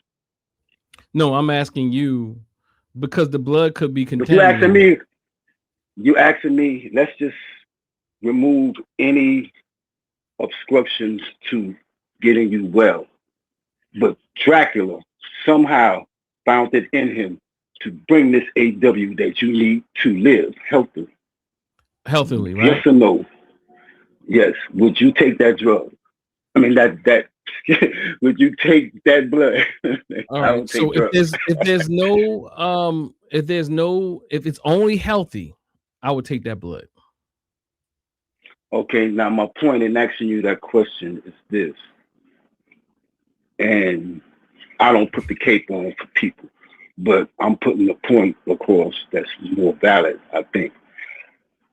That brother Tariq Nasheed was gifted by God with a term for Black people to help them further and more positively in their existence. Now he might be Dracula. Hold on. Let me make sure I'm hearing what you just said. You said that brother Tariq Nasheed was gifted by God to create a term for Black people in America. That are from the foundation of this country. And so this is the reason so this is an intervention by God. I did not say an intervention. I said he was gifted. No, I never used the term. But you spiritualizing it. You're spiritualizing it because we are spiritual people. But you're spiritual. You're saying that God, who's God, by the way? Now, this is just my perception. This is not every FBA's perception. Right, but I get it. When I say God, I would say the creator of Black people in America. How about that? So there's a God, FBA God, you're saying? I'm saying that for the purpose of this conversation, I think that an entity that created us all blessed this brother with that term that we can use for delineation. Now, delineation is very important. I was in your chat. I sourced up with ChatGPT and I asked ChatGPT, is there such a thing as a white African American? Bottom line, the answer was yes. So that's one of the reasons for delineation. Oh, that's God. just one. So could you tell them name? Well, I mean, and what they mean by that, and what they mean by it. Like, you got to ask real questions. You program chat. When you put stuff in ChatGPT, ChatGPT know what you want and how you want to answer it. So it will give you a response. It will give you a response that it probably wouldn't give me. But you might, unless you talking about Rachel Dolezal. Are you talking about Rachel Dolezal or something? No, what I'm talking about is a white person who's born in Africa and comes to America and becomes a naturalized citizen. Can that person be considered African American? And the answer was yes. And that means that our skin color, our melanin, our essence cannot be accurately described as African American. So what is, and therefore, I'm sorry, go ahead. So you saying that someone will actually call themselves an African American and they can be, so hold up, let me ask you a question. Let's get this. Do you know any white African Americans? I do not, but the term can be applied. I do not know anyone who's a white African American, but the term can be applied. Are you serious? I mean, you can check it out for yourself. I sourced up with it. You know what I'm saying? I said ChatGPT. Hold up, did you go further though? Is that how we define African American? African American has to do with a racial category as well. As well, and it also says that. Yes, sir. It also explains that. So what's the point? Let's go with what you're saying. Okay, one, Tariq Nasheed is gifted by God to come up with a term, and so well, just for you, Tariq Nasheed / Dracula. Hopefully that make you feel better. But go ahead. Okay, so he's gifted by God, and he's gifted by God in what? Okay, that term, and I said gifted by God to emphasize that regardless to his personality, it was the principle that he brought that we are running with. I never talked to Tariq Nasheed. I never seen him in person. He doesn't know I'm alive. But me, as you call me, a genuine human being, realize this is something that we need. This is something that we need. And in fact, I'm here in New York. I see the necessity for delineation. I see the advantage of other people who are also Black, but they are not from the foundation of this country, get benefits that me, as a person who is a descendant from the people who may or may have not been enslaved, but were here since the foundation of this country. And I see them allow them to walk over us. And they do with disdain. Now, a lot of people who are not of our lineage is being FBA, are catching strays. But for a long time, let me tell you something, there, brother. If you were, maybe even if you were African, if you were quote unquote an immigrant, and you went on Tariq's show, he will be making mockery of you right now. Not necessarily, sir. No, I'm making an argument. So, but my greater point is, if I didn't love my people, I would really be picking apart the stuff that you're saying. But I don't want to do that because these are your beliefs, and I don't want and I don't want to do it in a way where I make fun of you. Well, you really can't. I mean, you really can't. That's why you're not doing it, because hey, no, it should be done.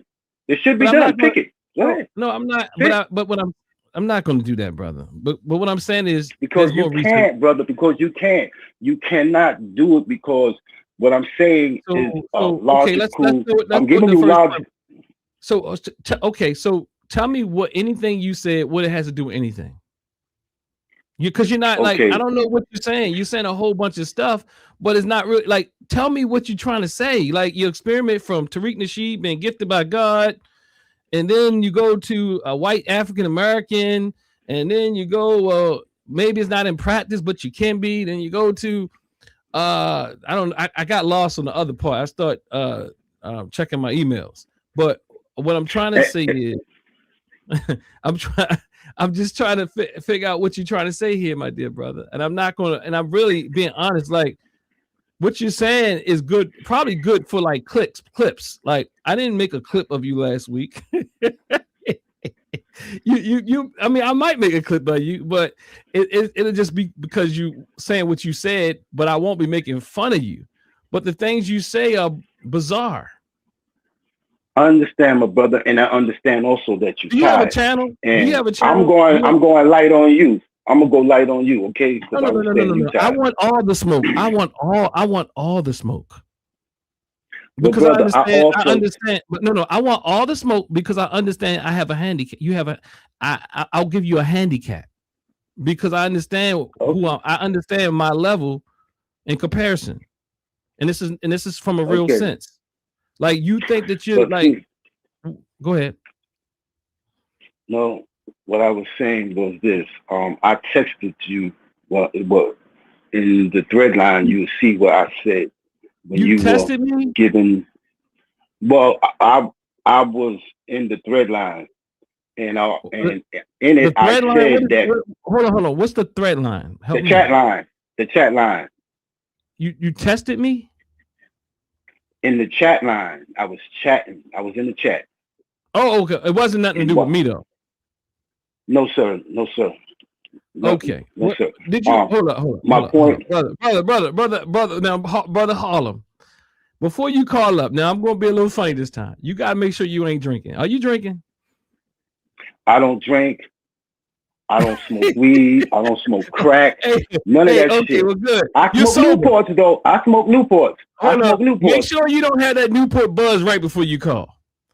It's right in front of me, and I ain't lighting it up yet. But my point again was about being in the chat was that I heard you clearing your chest on some of the issues that were pressing towards you. And I also said that yes, my brother. Chest. Say it again because we can't hear you, brother. You heard me clearing my chest. I used the term. I used the term clearing your chest, and I also said, "Go ahead, good brother, clear your chest, but be ready for some fresh air."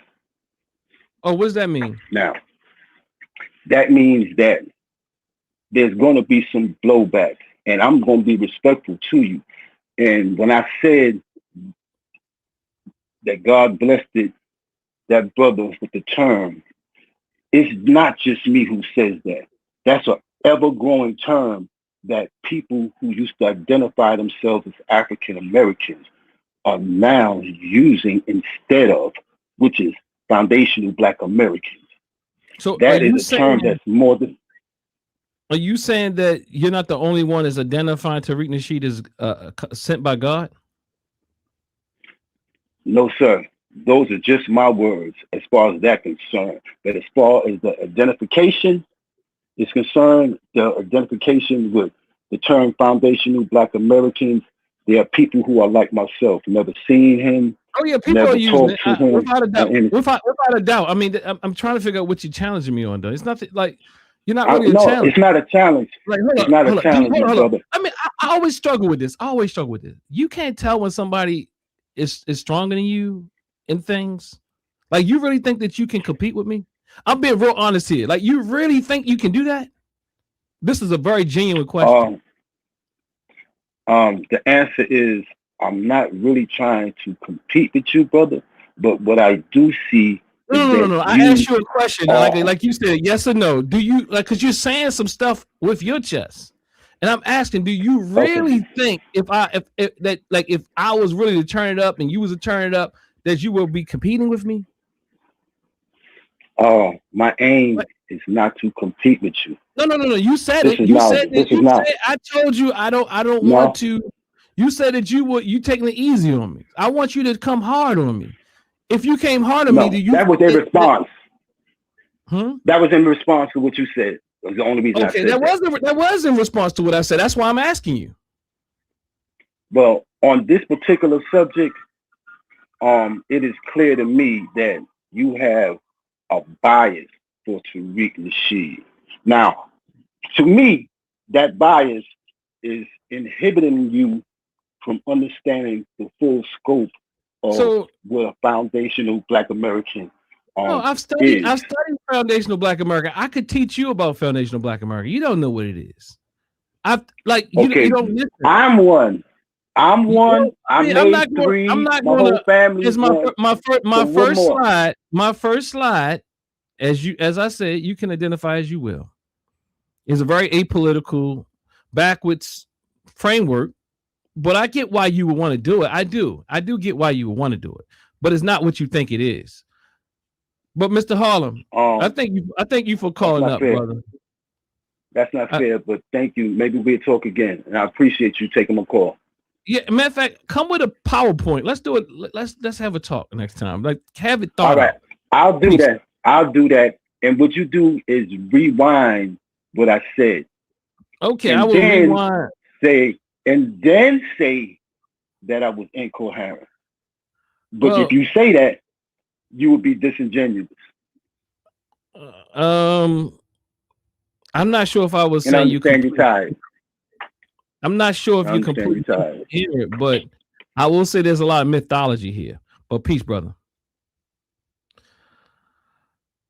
All right, Golden State, what it is, and where you calling? Oh man, this is Golden State calling from Oakland, California, man, the Bay Area, man. Shout out to you. All right, peace to you, Golden State. Yeah, I've been on here before. Don't give me too much work, man. Well, I'm not going to give you too much work. Yeah, you know, I don't know if you probably don't remember. I've been on here. Well, I remember you was on there with my man. I ain't seen my brother in a while. You was on there with the other brother. Not Bawana, but Carrie. I don't know where Carrie been at, y'all. I ain't seen Carrie in a while. But yeah, what's going on with you? Oh man, that last call was nasty work, diabolical, man, for that brother to say that Tariq Nasheed was basically divine or a blessing from God. He was divined to come up with this FBA acronym. And there's other words I can use. I'm gonna keep it clean because it's your channel, right? Yeah, thank you for that. I totally disagree with FBA being something that we need to do. First thing is this. Like, just because you couldn't find any white African Americans, because I mean, when white South Africans come to America, they join the white category, dude. The white category. When Europeans or people of European descent come to America, whether they were born in Latin America, Asia, wherever, they join the white category. That's what happens as far as the demographics, dude. There's something that a quick Google search, you would find that out. Elon Musk didn't become an African American. He just became a white guy. He's someone of European descent, and that's what that's what white means. Someone of European descent, no matter where you're born. This idea that anybody can be African American is absolutely not based. It's a falsehood. You can actually look this up on the census, right? They do have categories for other ethnic groups on the census. They know who's foreign born, who's not, which is why when you look at the data, right, 51.3 million, 51.6 million black people in America. Out of that 51.6, 5 million are foreign born, right? Or the children of immigrants, right? The other 46 million are us, Black Americans, African Americans. The United States government already knows who is an African American or AKA Black American. I don't know why y'all keep parroting this, but this is something that you can literally look up. Matter of fact, they're starting to break it down even more in the other states as well, right? They're giving you an opportunity to name what country you come from, right? Or you could be like African. In some category, they got African or Caribbean, right? Black Caribbean or Black, so and then they got with the category Latino, non-white Latino or white Latino, right? So they have categories. They know, dude. I don't understand why this is even an argument, but it shows you once again that FBAs only watch videos, just like the other pretendians, y'all internet Indians that get up on the internet and watch videos of people spouting nonsense, and you never do any type of research or fact check any of them. And what's happened is that Tariq Nasheed has become that guy's deity. Tariq is basically, or not deity, at least let's look at it from a Catholic standpoint, right? He would be his father, right? You know how they pray through a preacher, right? Through the Catholic Church. So that's what I would look at. You guys use Tariq Nasheed as your pipeline to God. It's kind of disgusting, man. You guys really are a cult. I call you guys an internet coon code. That's what you guys are. You guys advocate for white supremacist policies. You guys want to see the black population shrink. You don't mind that the white population is gonna be able to grow, right? Because your policies are designed to make sure that the white population remains the majority. Let me repeat this again. Your ideology is designed because y'all want other minorities out here as well. Your ideology is to make sure that the white population in America remains the majority. Think how idiotic that is. But some of you don't, but I think that a lot of y'all would like to be the first one to shine massive shoe. Because I see a lot of y'all. As a matter of fact, I saw the video clip where the sister was interviewing James Fishback, a white supremacist who's running for governor of Florida, and he called brother Byron Donald. I'm not a fan of Byron Donald. Byron Donald is a whole raccoon, right? But I would never allow that man to call Byron Donald a slave or to call him a tether in my face. That would never happen. I would never allow anybody to disrespect anybody who's non-black to disrespect someone black in front of my face. And the fact that y'all thought that was cool and y'all thought that was funny tells me everything I need to know about y'all. You guys have no code of conduct whatsoever. It's just coon behavior all the time. So I'm just sick and tired of y'all, man. You guys have no pro-black ideology at all. It's always anti-black all the time. You know, I was asking where Carrie been at, and I see Carrie here. He said you spitting. He said you were on the last time Carrie was on. What's up, Carrie? I ain't seen you in a minute, or maybe you might have been there all day. I haven't been able to really look at the chat. But brother, Golden State, yeah, you definitely kicking too much kicking too much logic, brother. Well, I mean, you know what is true, right? You notice I was like, what good is shrinking the black population? So you want all the black immigrants out of here, right? They want all the Latinos out of here. They want all the Asians up out of here, right? They want all the non-black people out of here. They don't mind white people. That's not the issue. Well, my thing is though, kind of like when you think about people like our dear Bobbers though, like, and them really being given a lot of space and grace and no level of critique, especially Baba Kaba, but he came for me on his post. What are your thoughts about that? Me personally, I mean, look, if you're pseudo and if you're putting out misinformation, I'm not going to disrespect you as someone who's older than me. I'm talking about in my community. I'm not gonna do that to Right. you. I mean, unless you like want to make, because when we talk about Kaba, you're talking about Professor Smalls. Like they do have a background, a solid background to a certain extent. They are pseudo, but they have a certain solid background. If you're one of these pretending type of black folks who are older than me, yeah, I'm not gonna give you that type of leeway. You don't get that type of respect. No. Notice the question's a bit different though. Like it's not about their ideological framework, their philosophies, their religious ideas. It's more about elders not calling or holding us accountable when we say things out of our mouths and do things like Tariq Nasheed does. Yeah, what do I think? I think that it's time for us to not listen to them. If they're not gonna hold people like Tariq Nasheed accountable, then it's our objective to hold him accountable. It's our priority to not listen to them. It's our job to pick up what they're leaving off. Because at some point, we should just consider the elders retired, right?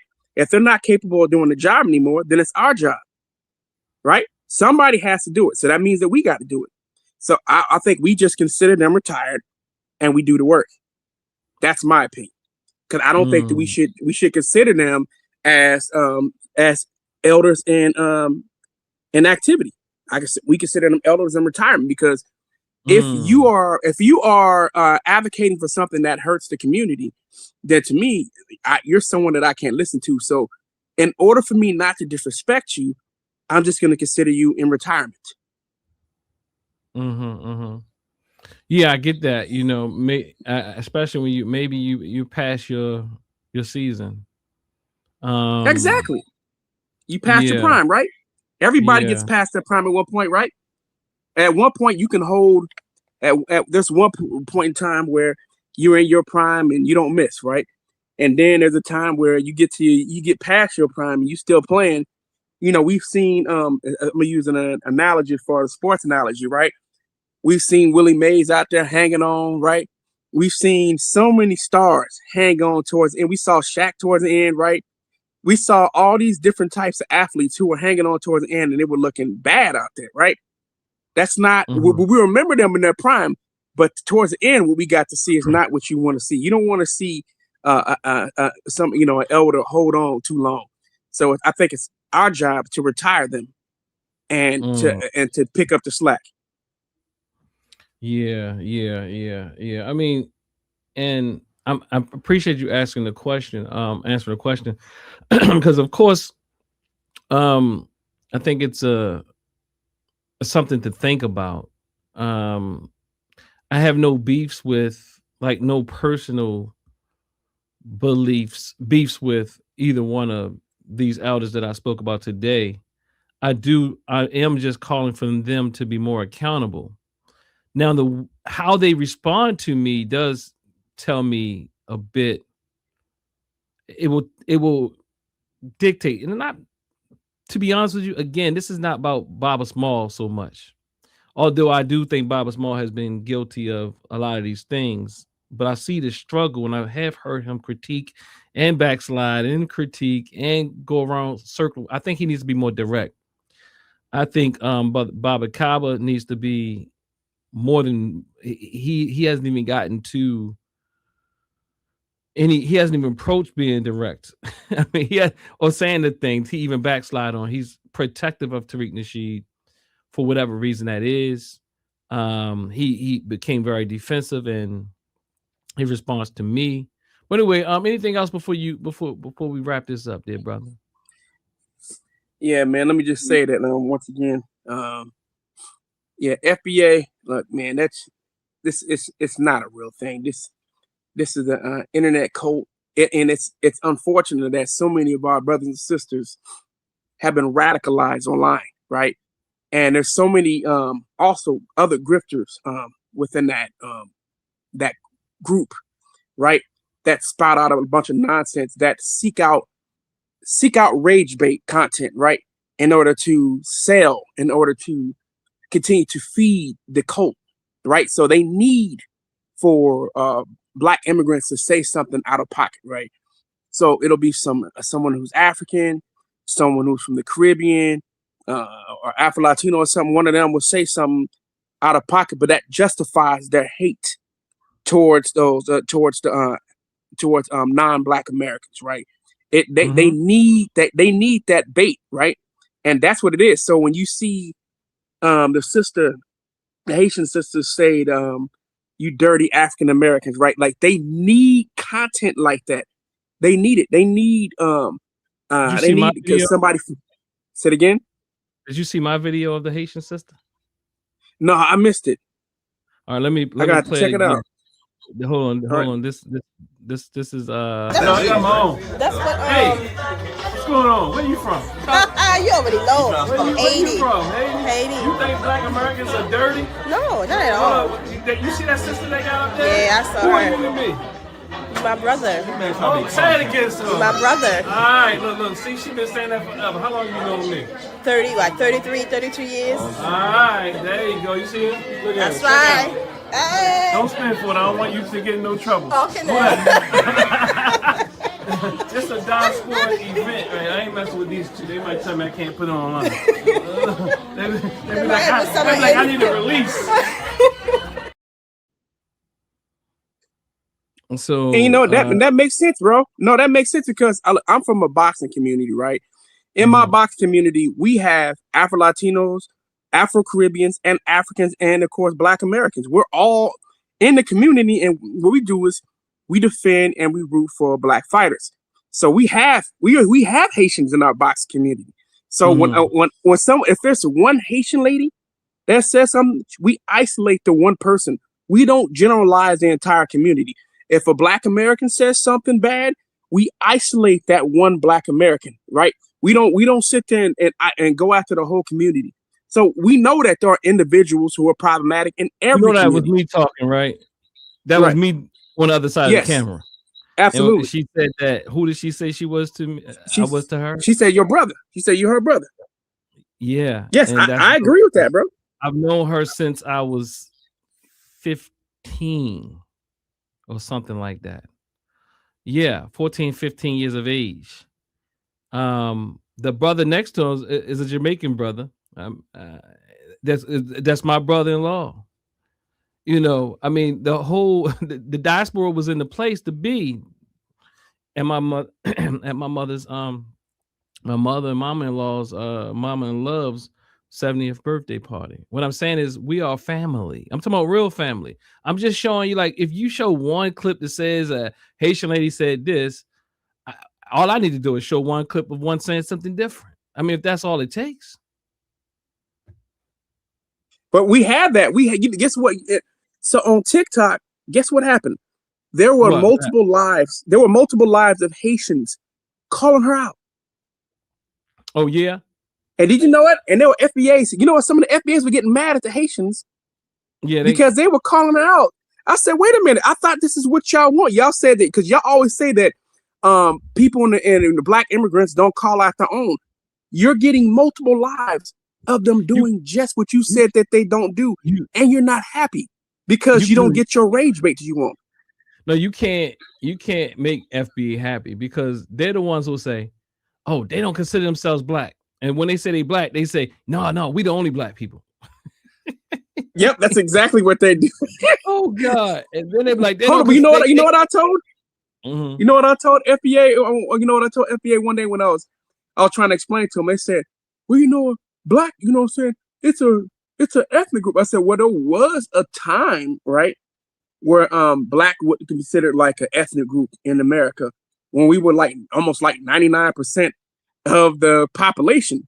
But it's changed. The demographics have changed. We have other Black people, other Black ethnic groups in America now. So now Black is not no longer an ethnic group. It is a racial category only. I said it only worked for a certain period of time. It no longer is the case. So Black is not a racial, an ethnic group. Go ahead. They get confused with that. And then they think that Black is making it more specific when African American is actually doing the work. Absolutely does. Yeah. It already has a definition. It already has a specific definition. Yeah, and you can go and find like all types of little. You can find anything on Google, but we have to know, how is it being practiced?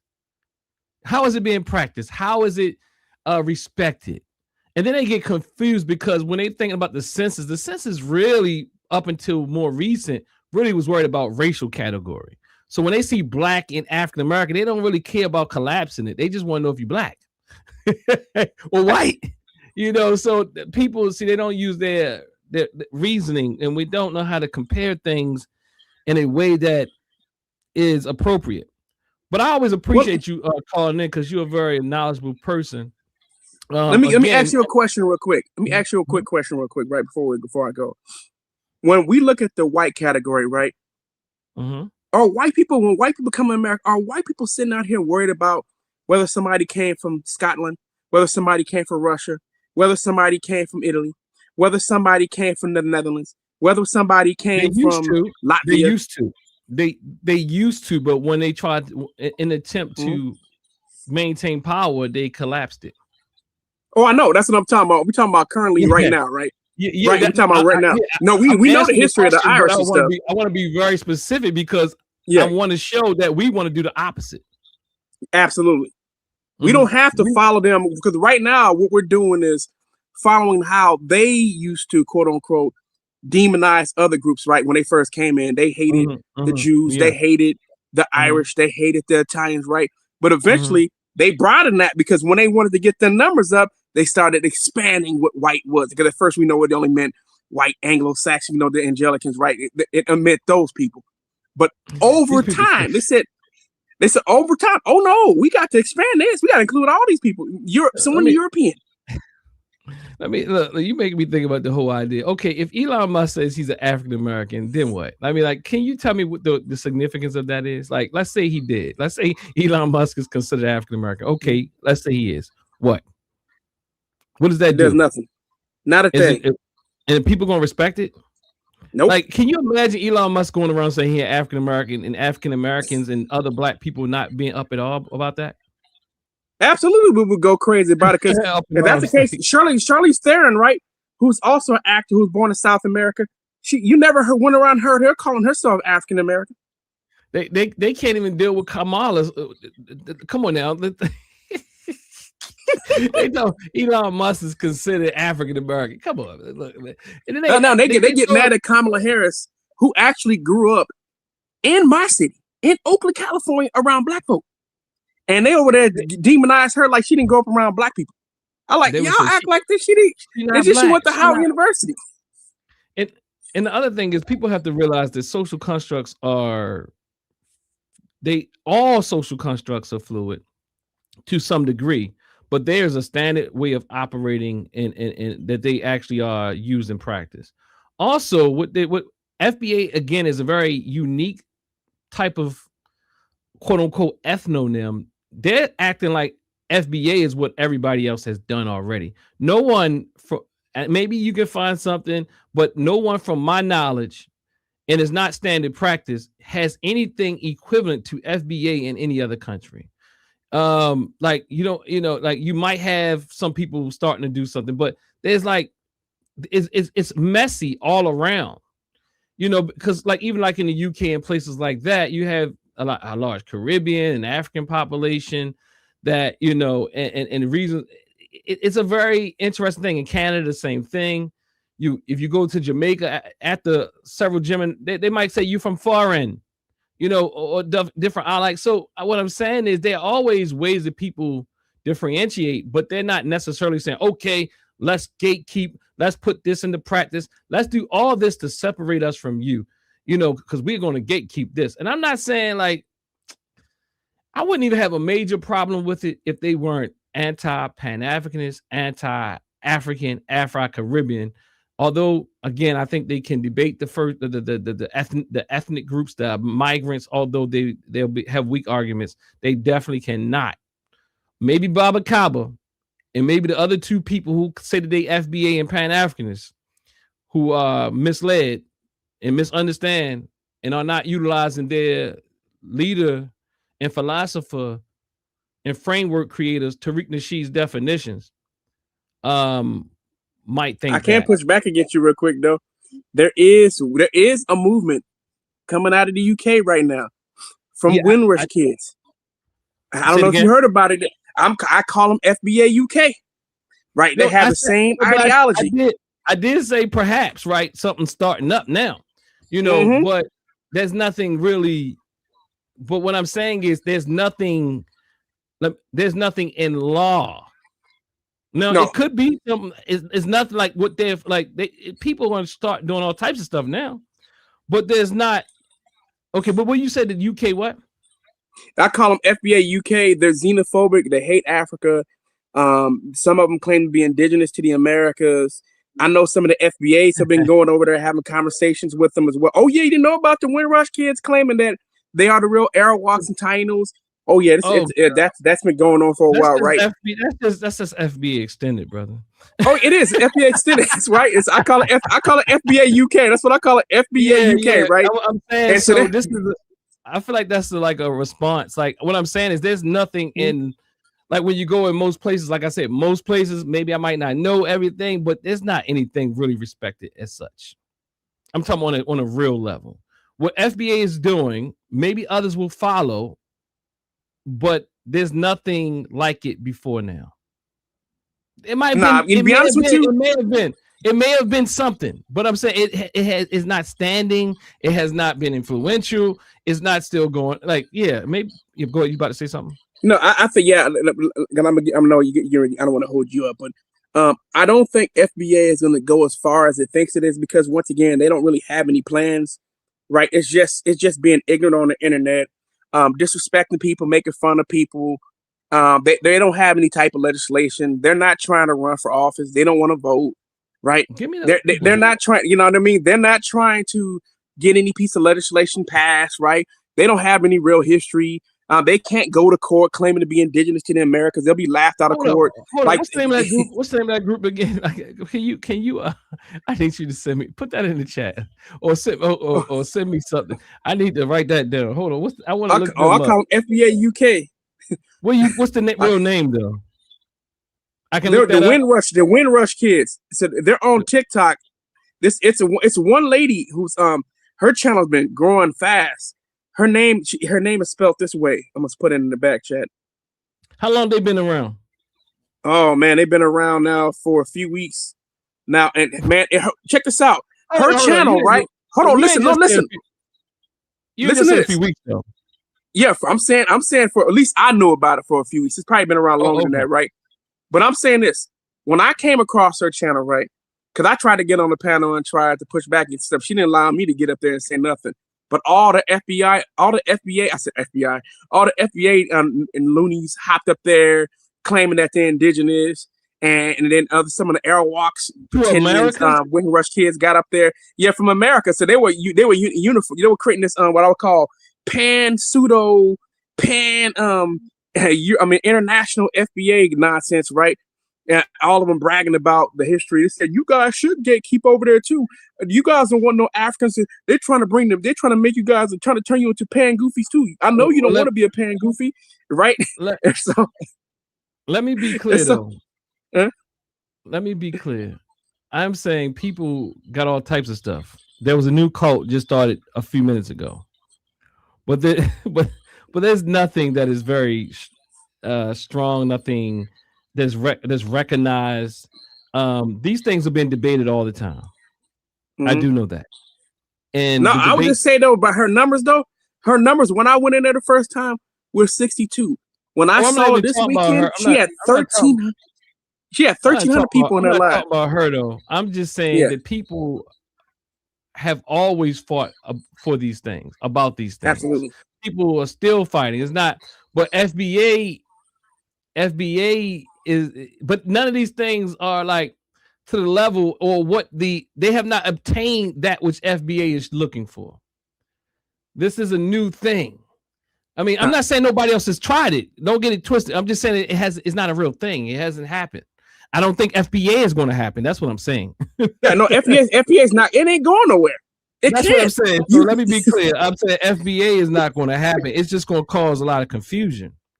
FBA doesn't make sense, even when legally it doesn't really it doesn't have a lot of doesn't have a lot to stand on. It doesn't even go with the way that people have. It doesn't go. It's not in the interest even until it's in the interest of the dominant culture in a real way. You won't see it. But you know, they can have FBA is black people trying to assimilate into white culture. That's what I see it as.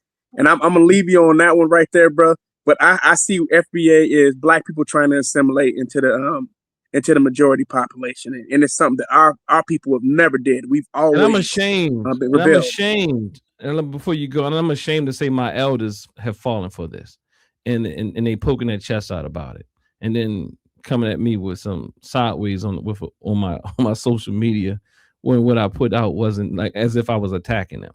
But look, brother, I appreciate you. Make sure you keep calling in. Absolutely, man. Appreciate you what you're doing. You know what I'm saying? Keep putting out to get information. And yeah, that brother, he had nothing for you. He thought that he was being coherent. He wasn't. There was no real clarity of what he was trying to say. He would just, bro, I'm just gonna say, brother, I hope that you wake up out of this.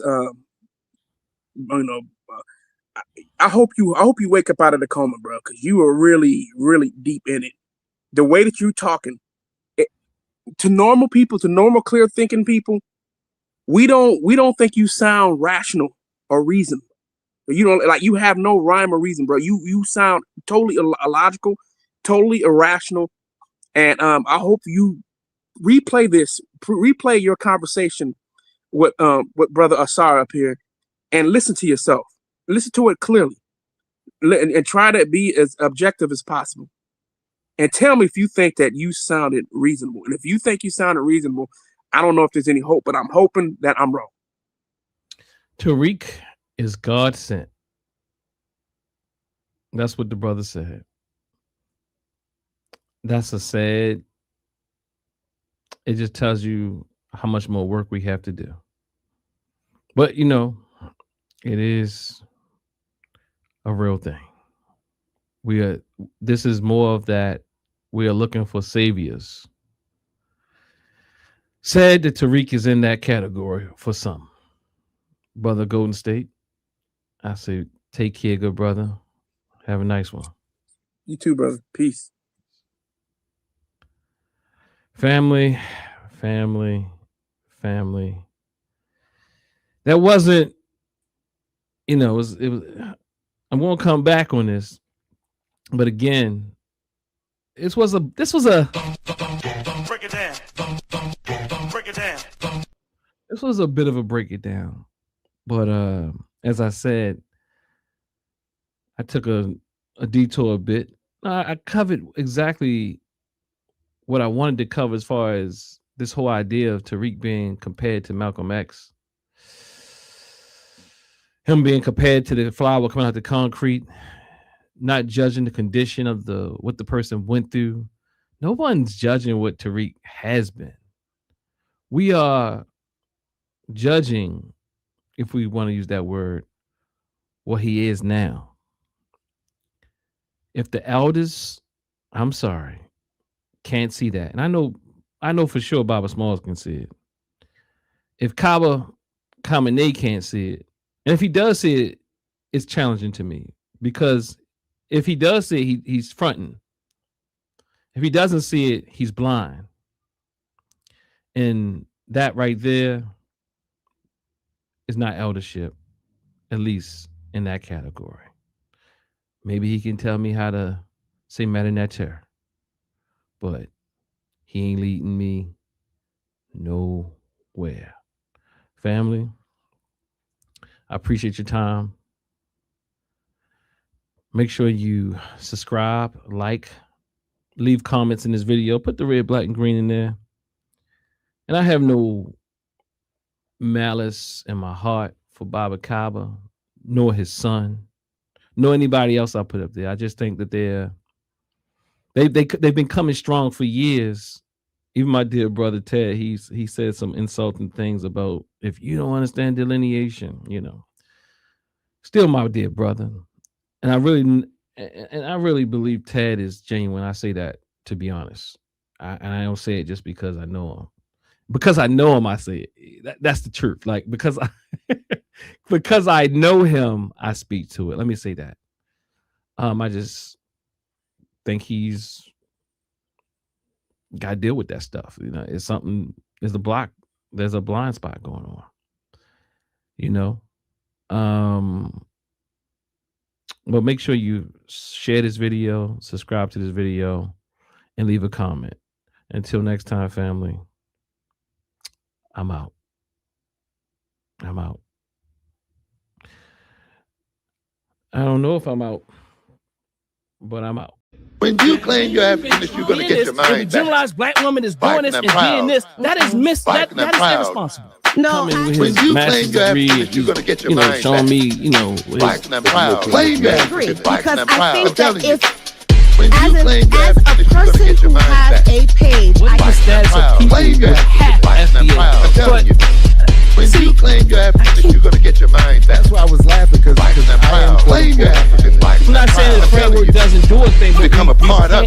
We've been embracing forward to black men become a part masters, being in control. We become a part of. Only embrace it. That those one of the best stories I've ever heard. Embrace it. When you claim you're Africanist, you're going to get your mind that back. mental growth takes place. You've been misled by leadership, for instance, that thinking you can consume. When you claim you're Africanist, you're going to get your mind back. Black and I'm proud. Claim you're African. Black and I'm proud. I'm telling you.